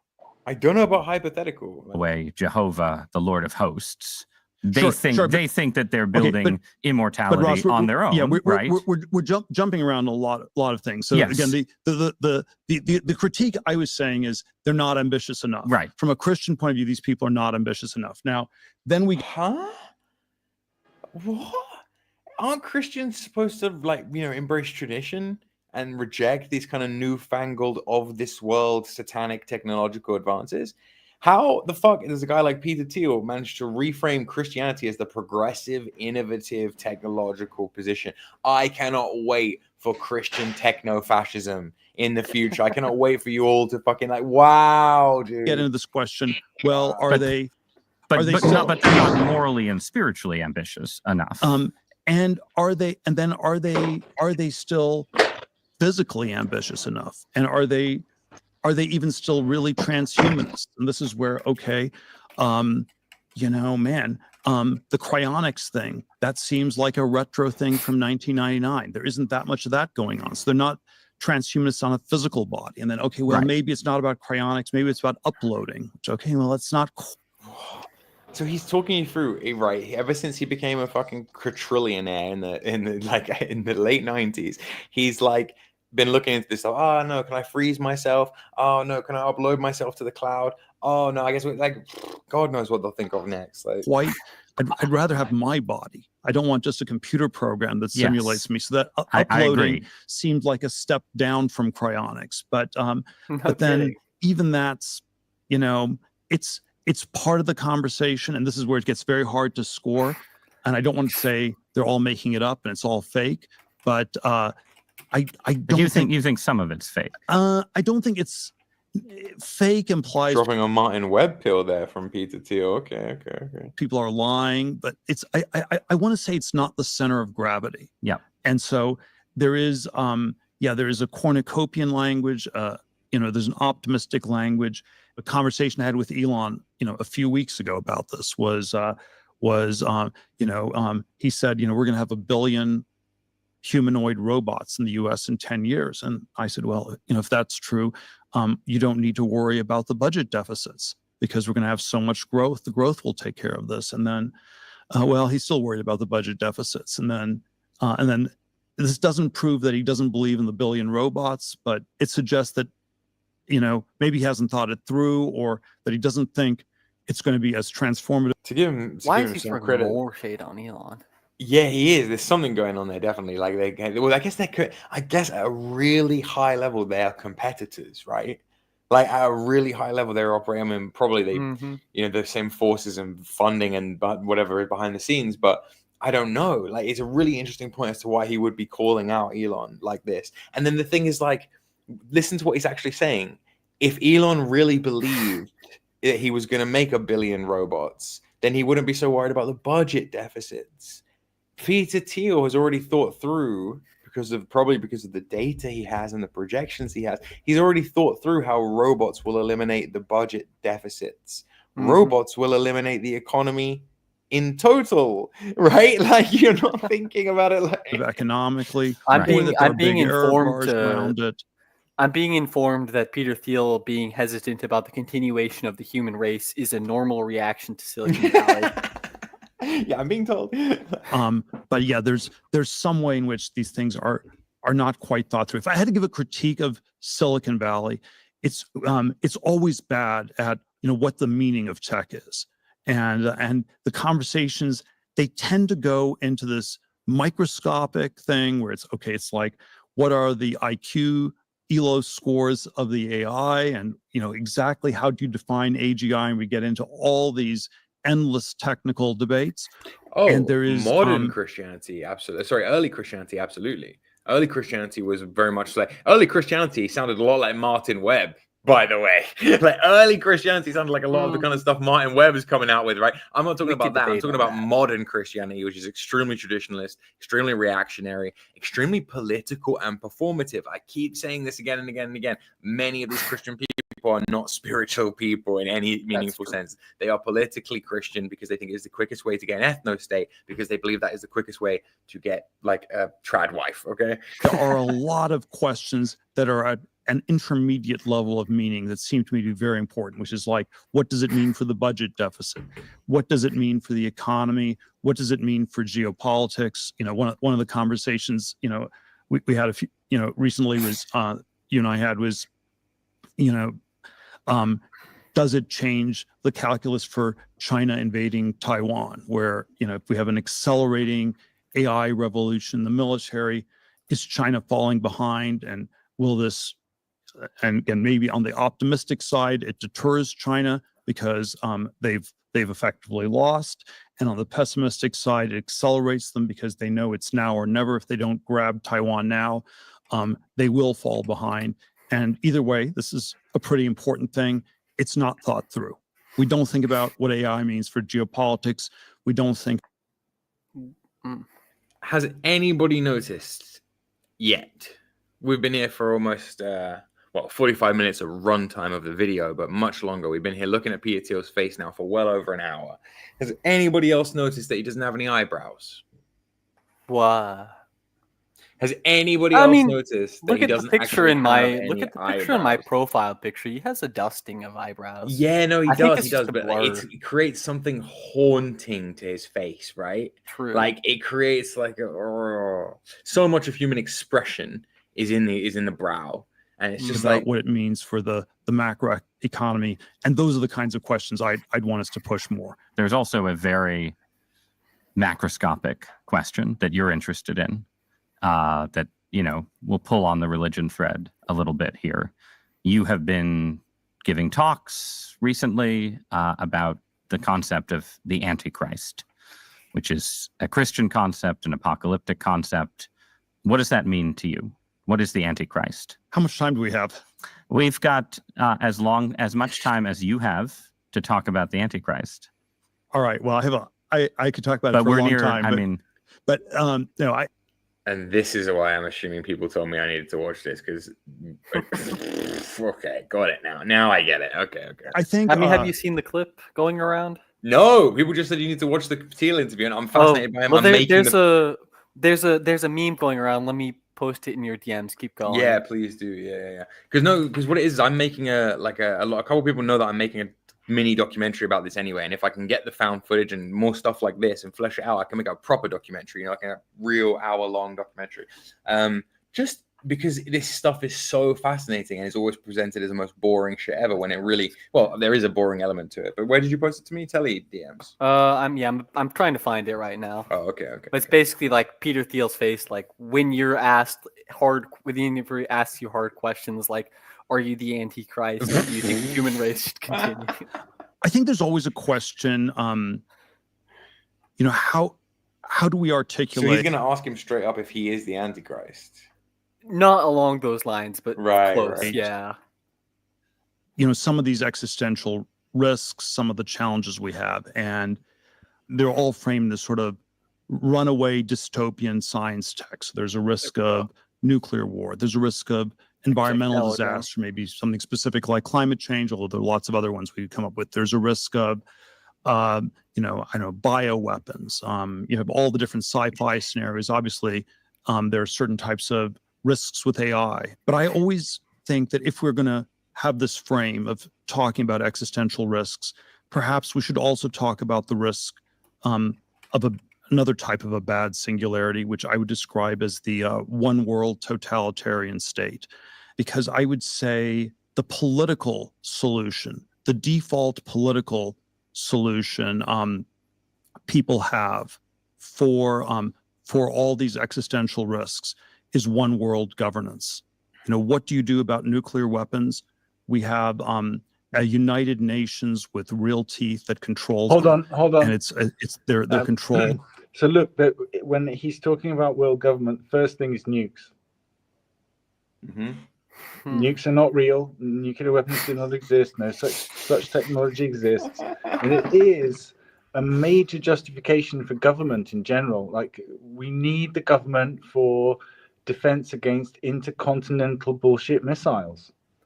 I actually have heard that as an argument used for like why the people in the Soviets, because during World War II, it's not widely known, but there were massive pockets of like Soviet resistance, like fighting against their own government. And so the idea there in that one of the books I was reading was that the Soviet, those all but died out after World War II because the populace saw like the nuclear bombs of Hiroshima and Japan and realized, hey, we don't want to drop our only weapon against the American nukes, like that. Our only weapon is the Soviet government. Yeah, it really is the basis for so much of our society. And I guess geopolitics. So reply to Living the Dream here. Gnostic Christianity, the gypsy claim, equivalent to Judeo-Christianity. No, I'm saying the complete opposite, buddy. I'm saying Gnostic Christianity was very different from Judeo-Christianity. Jesus himself is a reactionary against the Jewish people. Yeah, they're his own people, but the early followers of Jesus were rejecting the Jewish culture that their ideas were coming out of. It's completely opposite of what I said. Not that any such person ever existed, obviously. Of course, yeah. National political order. It's and then something like this, is also what do we do about AI? And we need global compute governance. We need a one world. They're just saying these fucking things in this corporate jargon speak of like, we need one world governance to control all the computers. Like, what? What?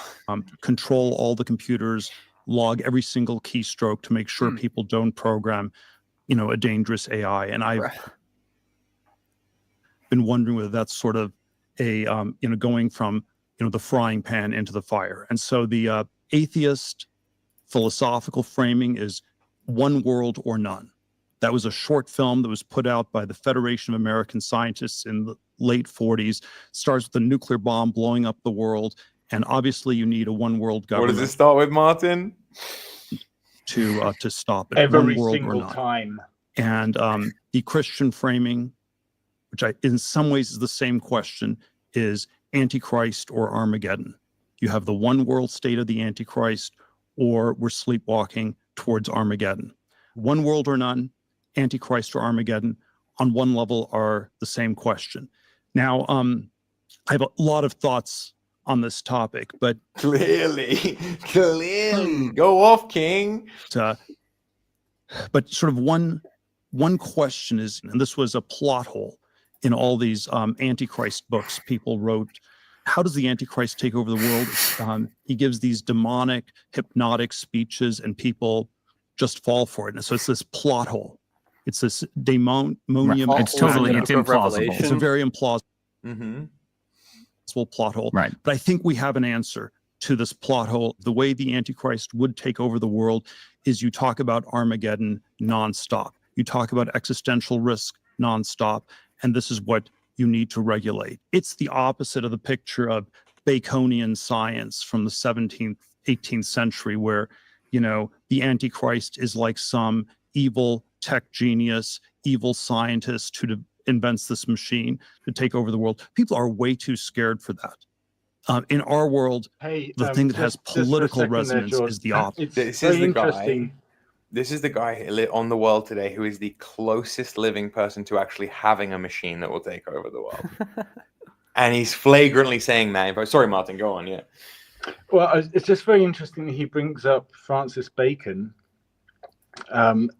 That's actually Francis Bacon. Baconian science, he said, right? Yeah, yeah. So, like, obviously, the name itself, you know, when the you-know-whos were expelled from Spain, the name that they took on was Marranos, and it actually means pigs. Mm-hmm. And you'll find that there are quite a few people of that persuasion who have like pig-related names, and Bacon is obviously one of them. So, as the father of modern science, you know, Bacon is extremely important. You know, sorry, now fucking Peter Thiel has got me saying, you know. It's so fucking gay. I'm sorry. So, yes, Francis Bacon is very important. Did you know that the Rosicrucians believe that Francis Bacon ascended and became an ascended master and can be contacted and is essentially a demigod in their religion? And really? Yes. So Rosicrucianism is the esoteric form of Christianity. For Islam, it's Sufism. For Judaism, it's Kabbalah. Yep. So what is the esoteric form of Christianity? The Rose Nobody Cross. fucking knows. It's Rosicrucianism. It's a real religion. Amorc is the most popular branch of it. That is the religion of the Christianity, of the Freemasons and, you know, the Christian esoterists. But it's completely covered up.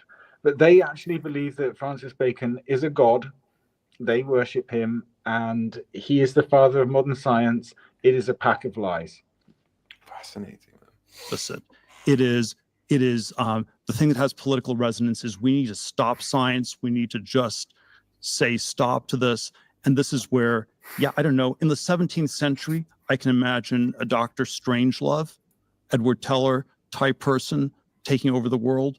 In our world, it's far more likely to be Greta Thunberg. Okay, I want to suggest a middle ground between those two options. Can I just called Greta Thunberg the Antichrist? That's wild. Yeah, go on. To me, it's very upsetting that people mispronounce Greta Thunberg's name. Thunberg. Right? Now, there are plenty of people who are also called Berry at the end of the name. It's Berg, Berry, it's the same thing. Means town, right? No, it's Edinburgh? mountain. What? Mountain, right, mountain. Yeah. So there's a politician in the UK called Emily Thornberry. Right, that's the same name as Greta Thunberg. And can you guess what fucking tribe those people come from? The bird? Moving quickly on. It used to be that the reasonable fear of the Antichrist was a kind of wizard of technology. And now the reasonable fear is someone who promises to control technology, make it safe, and sort of usher in what, from your point of view, would be a kind of universal stagnation, right? Well, it's more, that's more my description of how it would happen. Right. So I think people still have a fear of a 17th century Antichrist. Yes. We're still scared of Dr. Strangelove. Right, but you're saying the real Antichrist would play on that fear and say, you must come with me to avoid Skynet, to avoid the Terminator, to avoid nuclear Armageddon. Yes. And I guess my view would be, looking at the world right now, that you would need a certain kind of novel technological progress to make that fear concrete, right? So I can buy that the world could turn to someone who promised peace and regulation if the world became convinced that AI was about to destroy everybody, right? But I think to get to that point, you need one of the accelerationist apocalyptic scenarios to start to play out, right? To get your peace and safety Antichrist, you need more technological progress. Like one of the key failures of totalitarianism in the 20th century was it had a problem of knowledge. It couldn't know what was going on all over in the world, right? So you need the AI or whatever else to be capable of helping the peace and safety totalitarian rule. So don't you think you need, essentially, you need your worst case scenario to involve some burst of progress that is then tamed and used to impose stagnant totalitarianism? You can't just get there from where we are right now. Well, it can like Greta Thunberg's on a boat in the Mediterranean, right? You know, like protesting Israel, like I just don't see the promise of safety from AI, safety from tech, safety, even safety from climate change right now as a powerful universal rallying cry, absent accelerating change and real fear of total catastrophe. I mean, these things are so hard to score, but I think environmentalism is pretty powerful. I would like to bring it back to the nuke thing again. I'm sorry I keep going on about it, but you know, everyone should watch Dr. Strangelove. And if you look at it from the perspective of someone who denies the existence of nuclear weapons, it's just so obvious what Peter Sellers is talking about. You know, oh, because if we have the bomb, then you cannot have the bomb. And it's just so freaking obvious, you know. And then all this Iran thing. Oh yeah, Iran's going to develop a nuclear bomb. Everyone in Washington knows that there's no such thing as a fucking nuclear bomb. Everyone knows that there's no like nuclear bomb bunker. There's no bunker buster bomb. It's all fucking bullshit. And this idea of Armageddon is very specifically linked to nuclear weapons, right? So every single time, it's this magical, mysterious, you know, all splitting the atom bullshit technology, Dr. Strangelove-esque. That's the kind of sword hanging over our head all the time, and that's the thing that that the fear of nuclear obliteration is the prime motivating factor for a huge chunk of what goes on in this world. It's totally dominating this conversation, right? And it's also completely been dominating the news cycle for the past however many months, because the entire war thing is based on the premise of Iran having nukes, which is just nonsense. Anyway, sorry guys, keep going. Powerful, you know. I don't know if it's absolutely powerful enough to create a one world totalitarian state, but man, it is. I think it is not. It is in its current form. It is. I want to say it's the only thing people still believe in Europe.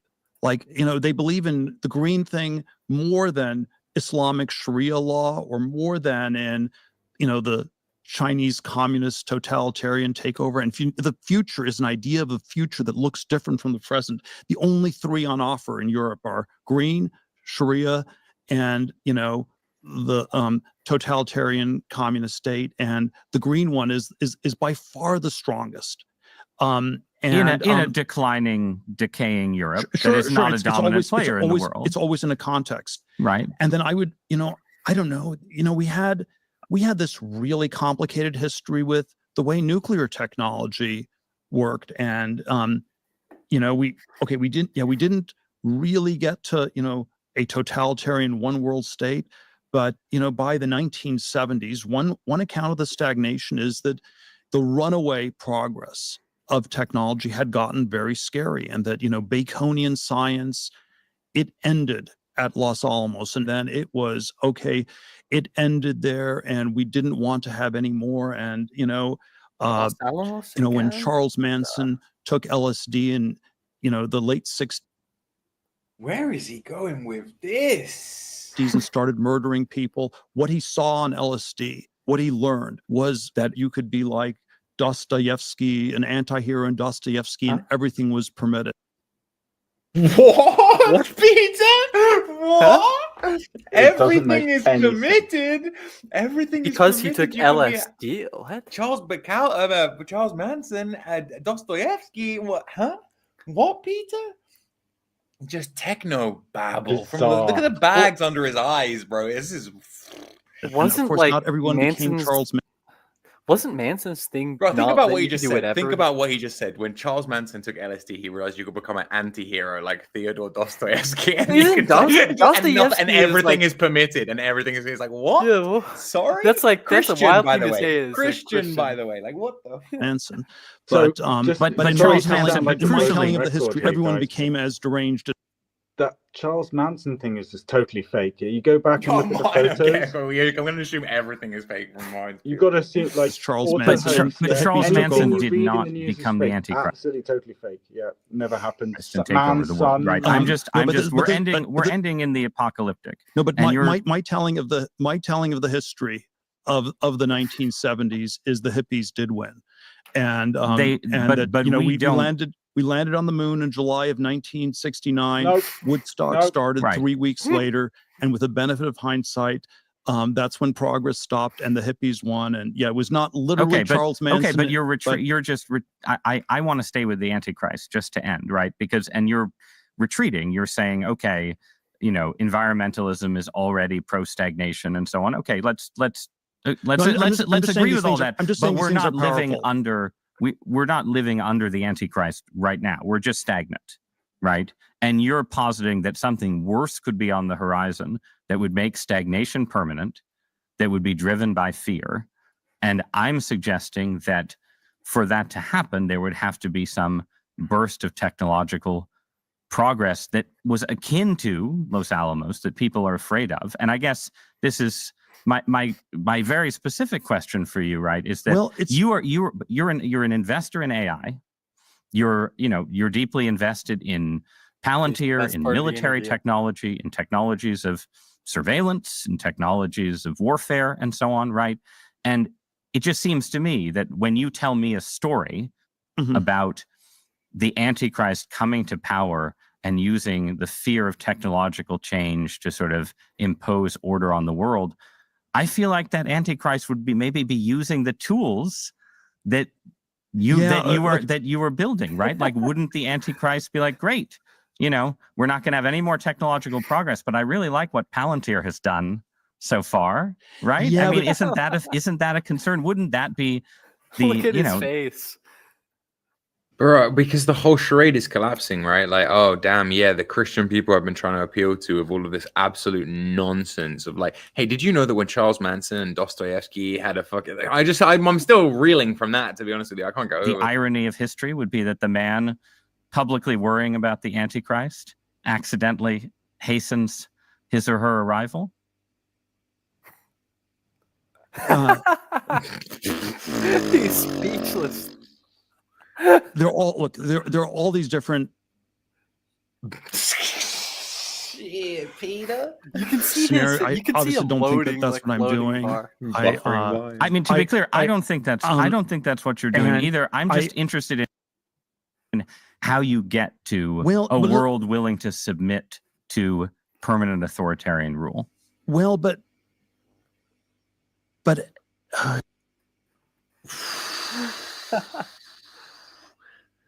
Interviewer is just like, this is the body language of someone who's just taken a massive W and knows it. Yeah. And then Thiel just squirming. Again, there are these different gradations of this we can describe, but is this so preposterous, what I've just told you, as a broad account of the stagnation that the entire world has submitted for 50 years to peace and safetyism? This is 1 Thessalonians 5:3, the slogan of the Antichrist. Chapter and verse. Wow. Christ is peace and safety, and we've submitted to the FDA regulates not just drugs in the again pushing While this thing to people are replace saying the peace FDA and with a safety, corporation. Destruction will come on them suddenly as labor pains on a pregnant woman, and they will not escape. Hold on a sec. Let's go to the full chapter. Yeah, pull that up. Pull that up. While you do that, let me just remind you, this is coming from the guy who owns the biggest surveillance company on the planet, whose clients hold on are a sec. the This is- U.S. government, the CIA. Like, it's like crazy. Wow. This chapter doesn't mention the Antichrist at all. It talks about the day of the Lord. No way, really? 522. You got it wrong. No, the verse is right, but this chapter does not mention the Antichrist. Does 1 Thessalonians 4? I felt like Thessalonians mentioned it.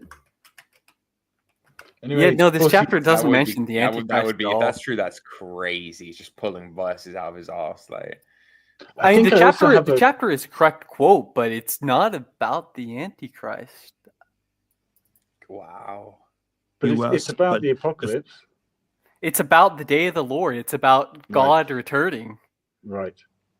facto in the whole world because the rest of the world defers to the FDA. The Nuclear Regulatory Commission effectively regulates nuclear power plants all over the world. Bullshit. People, you can't, you can't design a modular nuclear reactor and just build it in Argentina.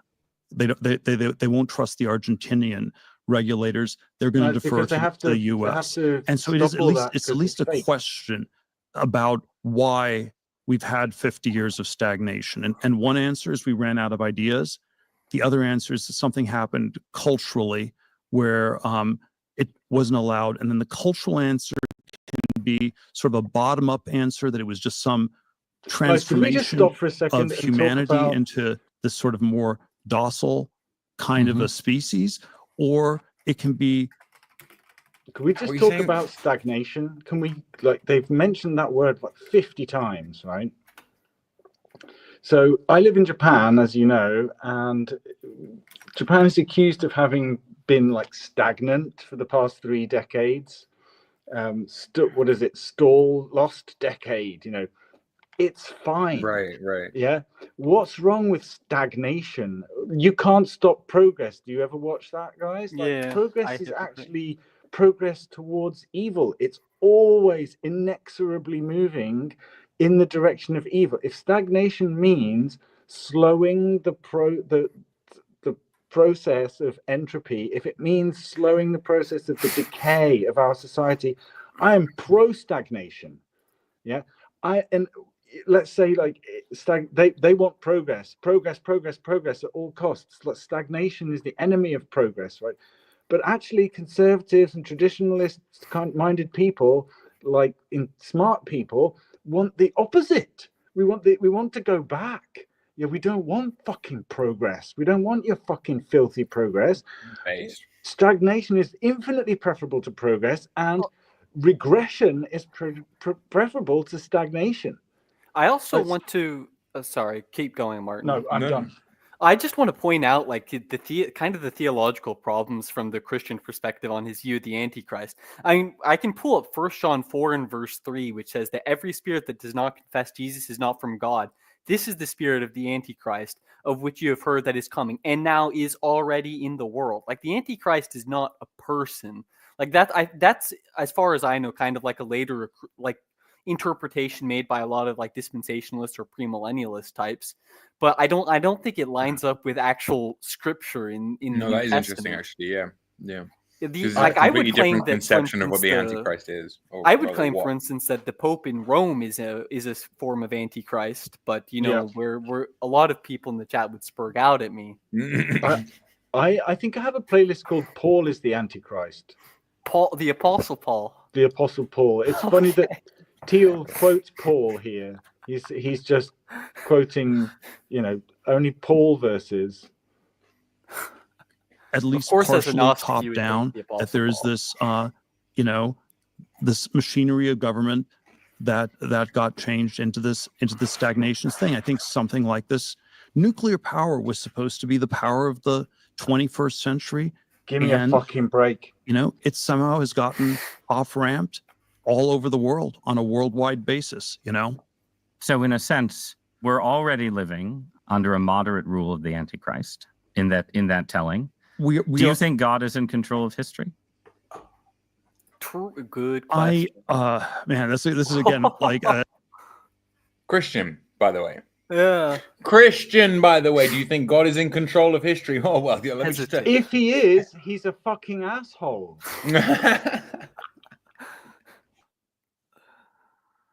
Look, guys, can we just while we pause for a second, can we just go back to the thing he was saying about these three existential fears faced by Europe? One was green stuff, one was Sharia law, and the other was communism, whatever, right?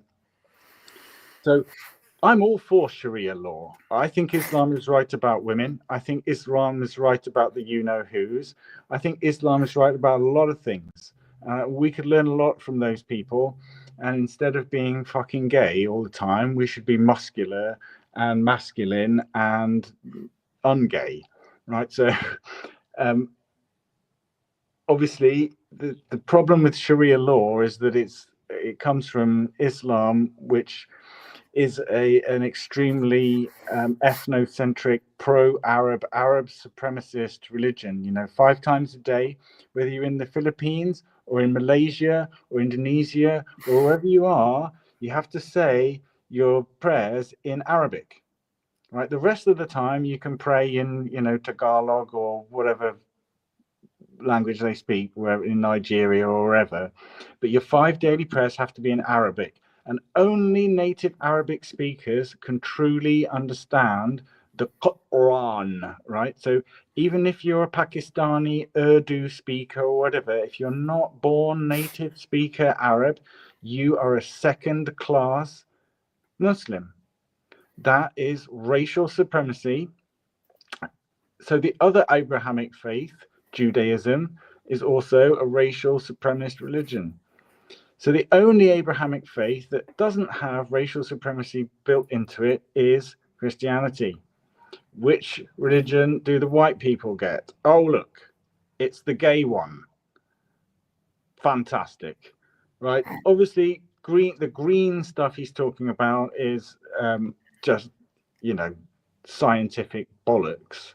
So the interesting thing for me is that he's tapped in like that, though, that he knows that these are the worldviews that are dominating for decaying Europe, right? Yep. He has all this data, and he's like, Europe's either going to go Sharia law, or it's going to go green liberal, or it's going to go, you know what I mean? Like, he's looking at the projections, and he's saying, based on all the information, these are the outcomes. Of course, you're probably correct. I don't think that's what he was saying, though, George. He was saying, sorry to interrupt you. He was saying that the fears in the minds of Europeans are fear of... Yes. No, sorry, you're right. Yeah, you're right. Yeah.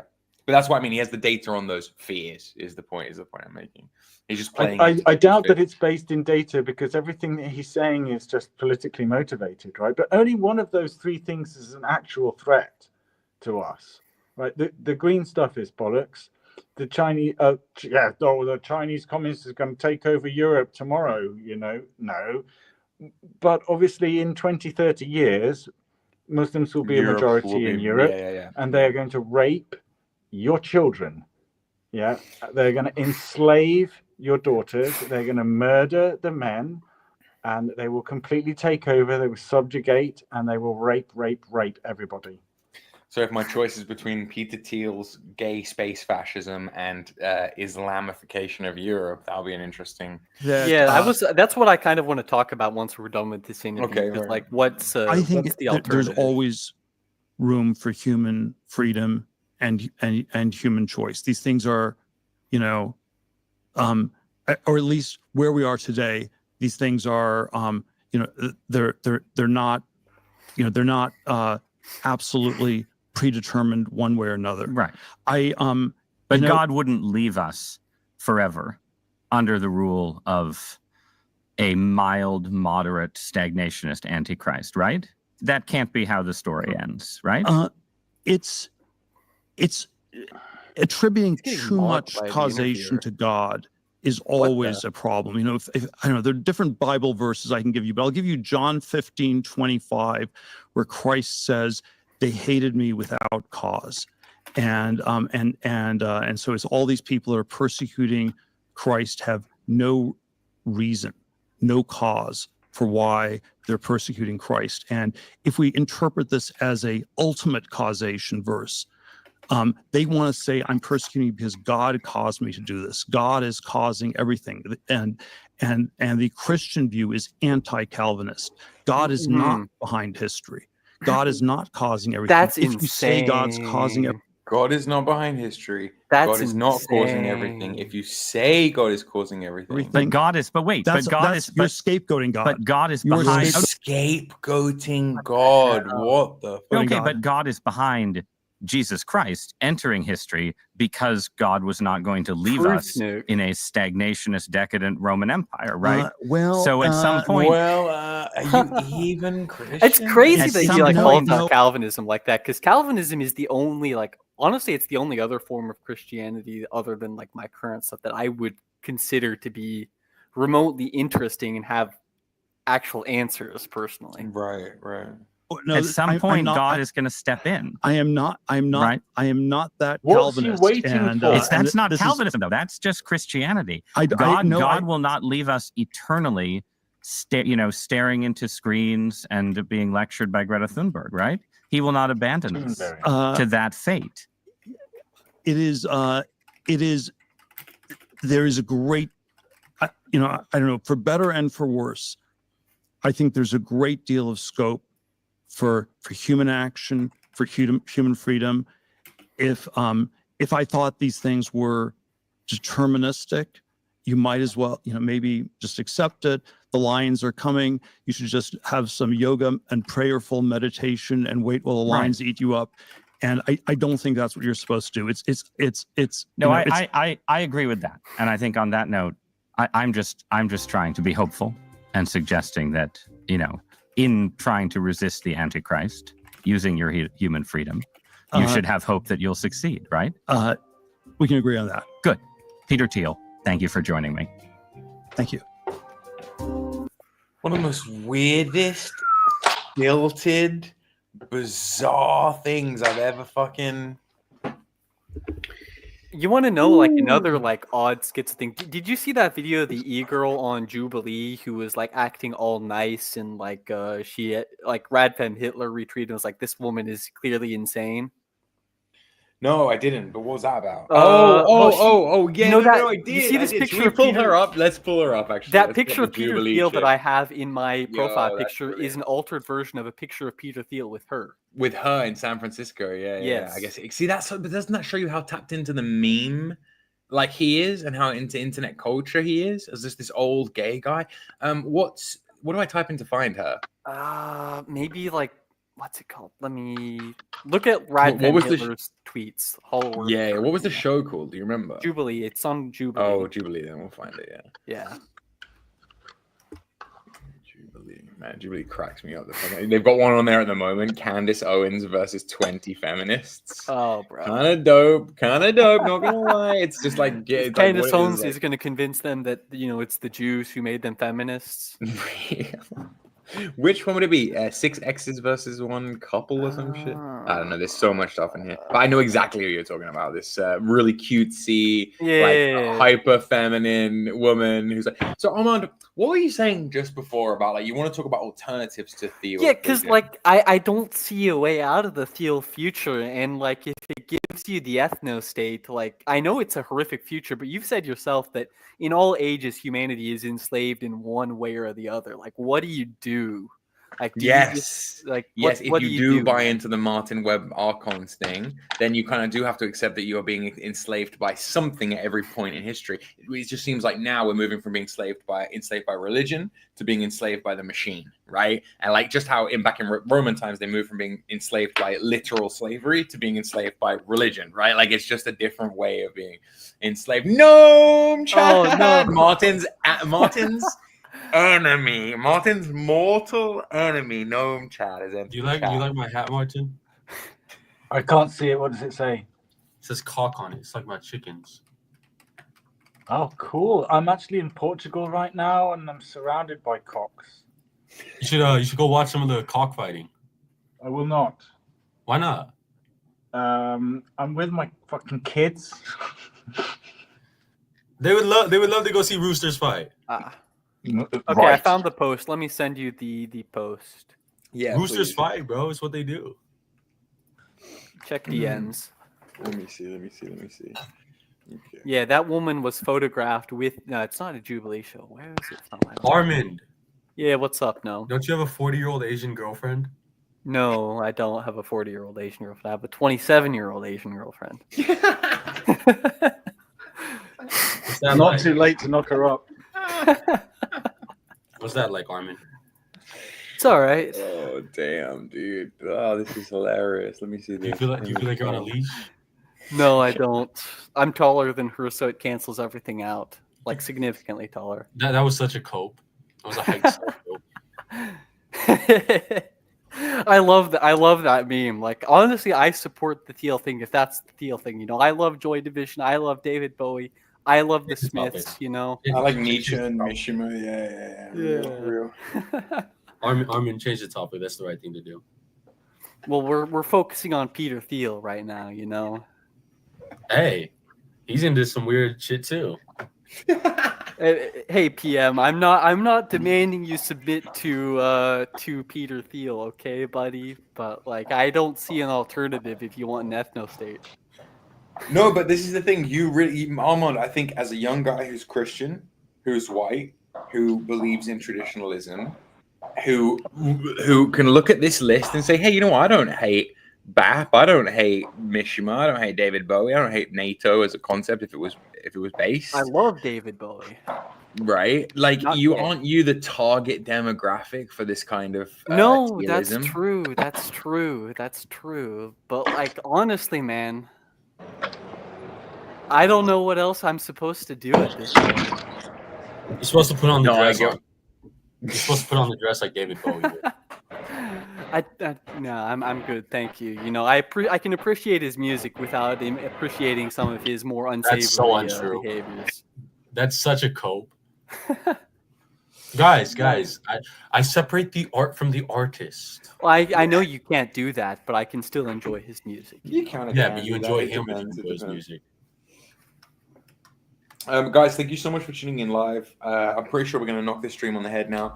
I just wanted to thank you all for participating, for contributing. Also to Hector, who called in earlier with some amazing questions. Fantastic fellow. Really need to know Hector's nootropics dealer.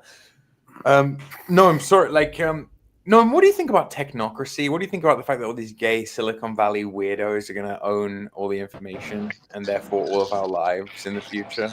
So I think they're like gay demons, but like there was always going to be gay demons, and it's just like, you know, it's fear mongering. It's evil is a lie. It doesn't even exist, and it's just times.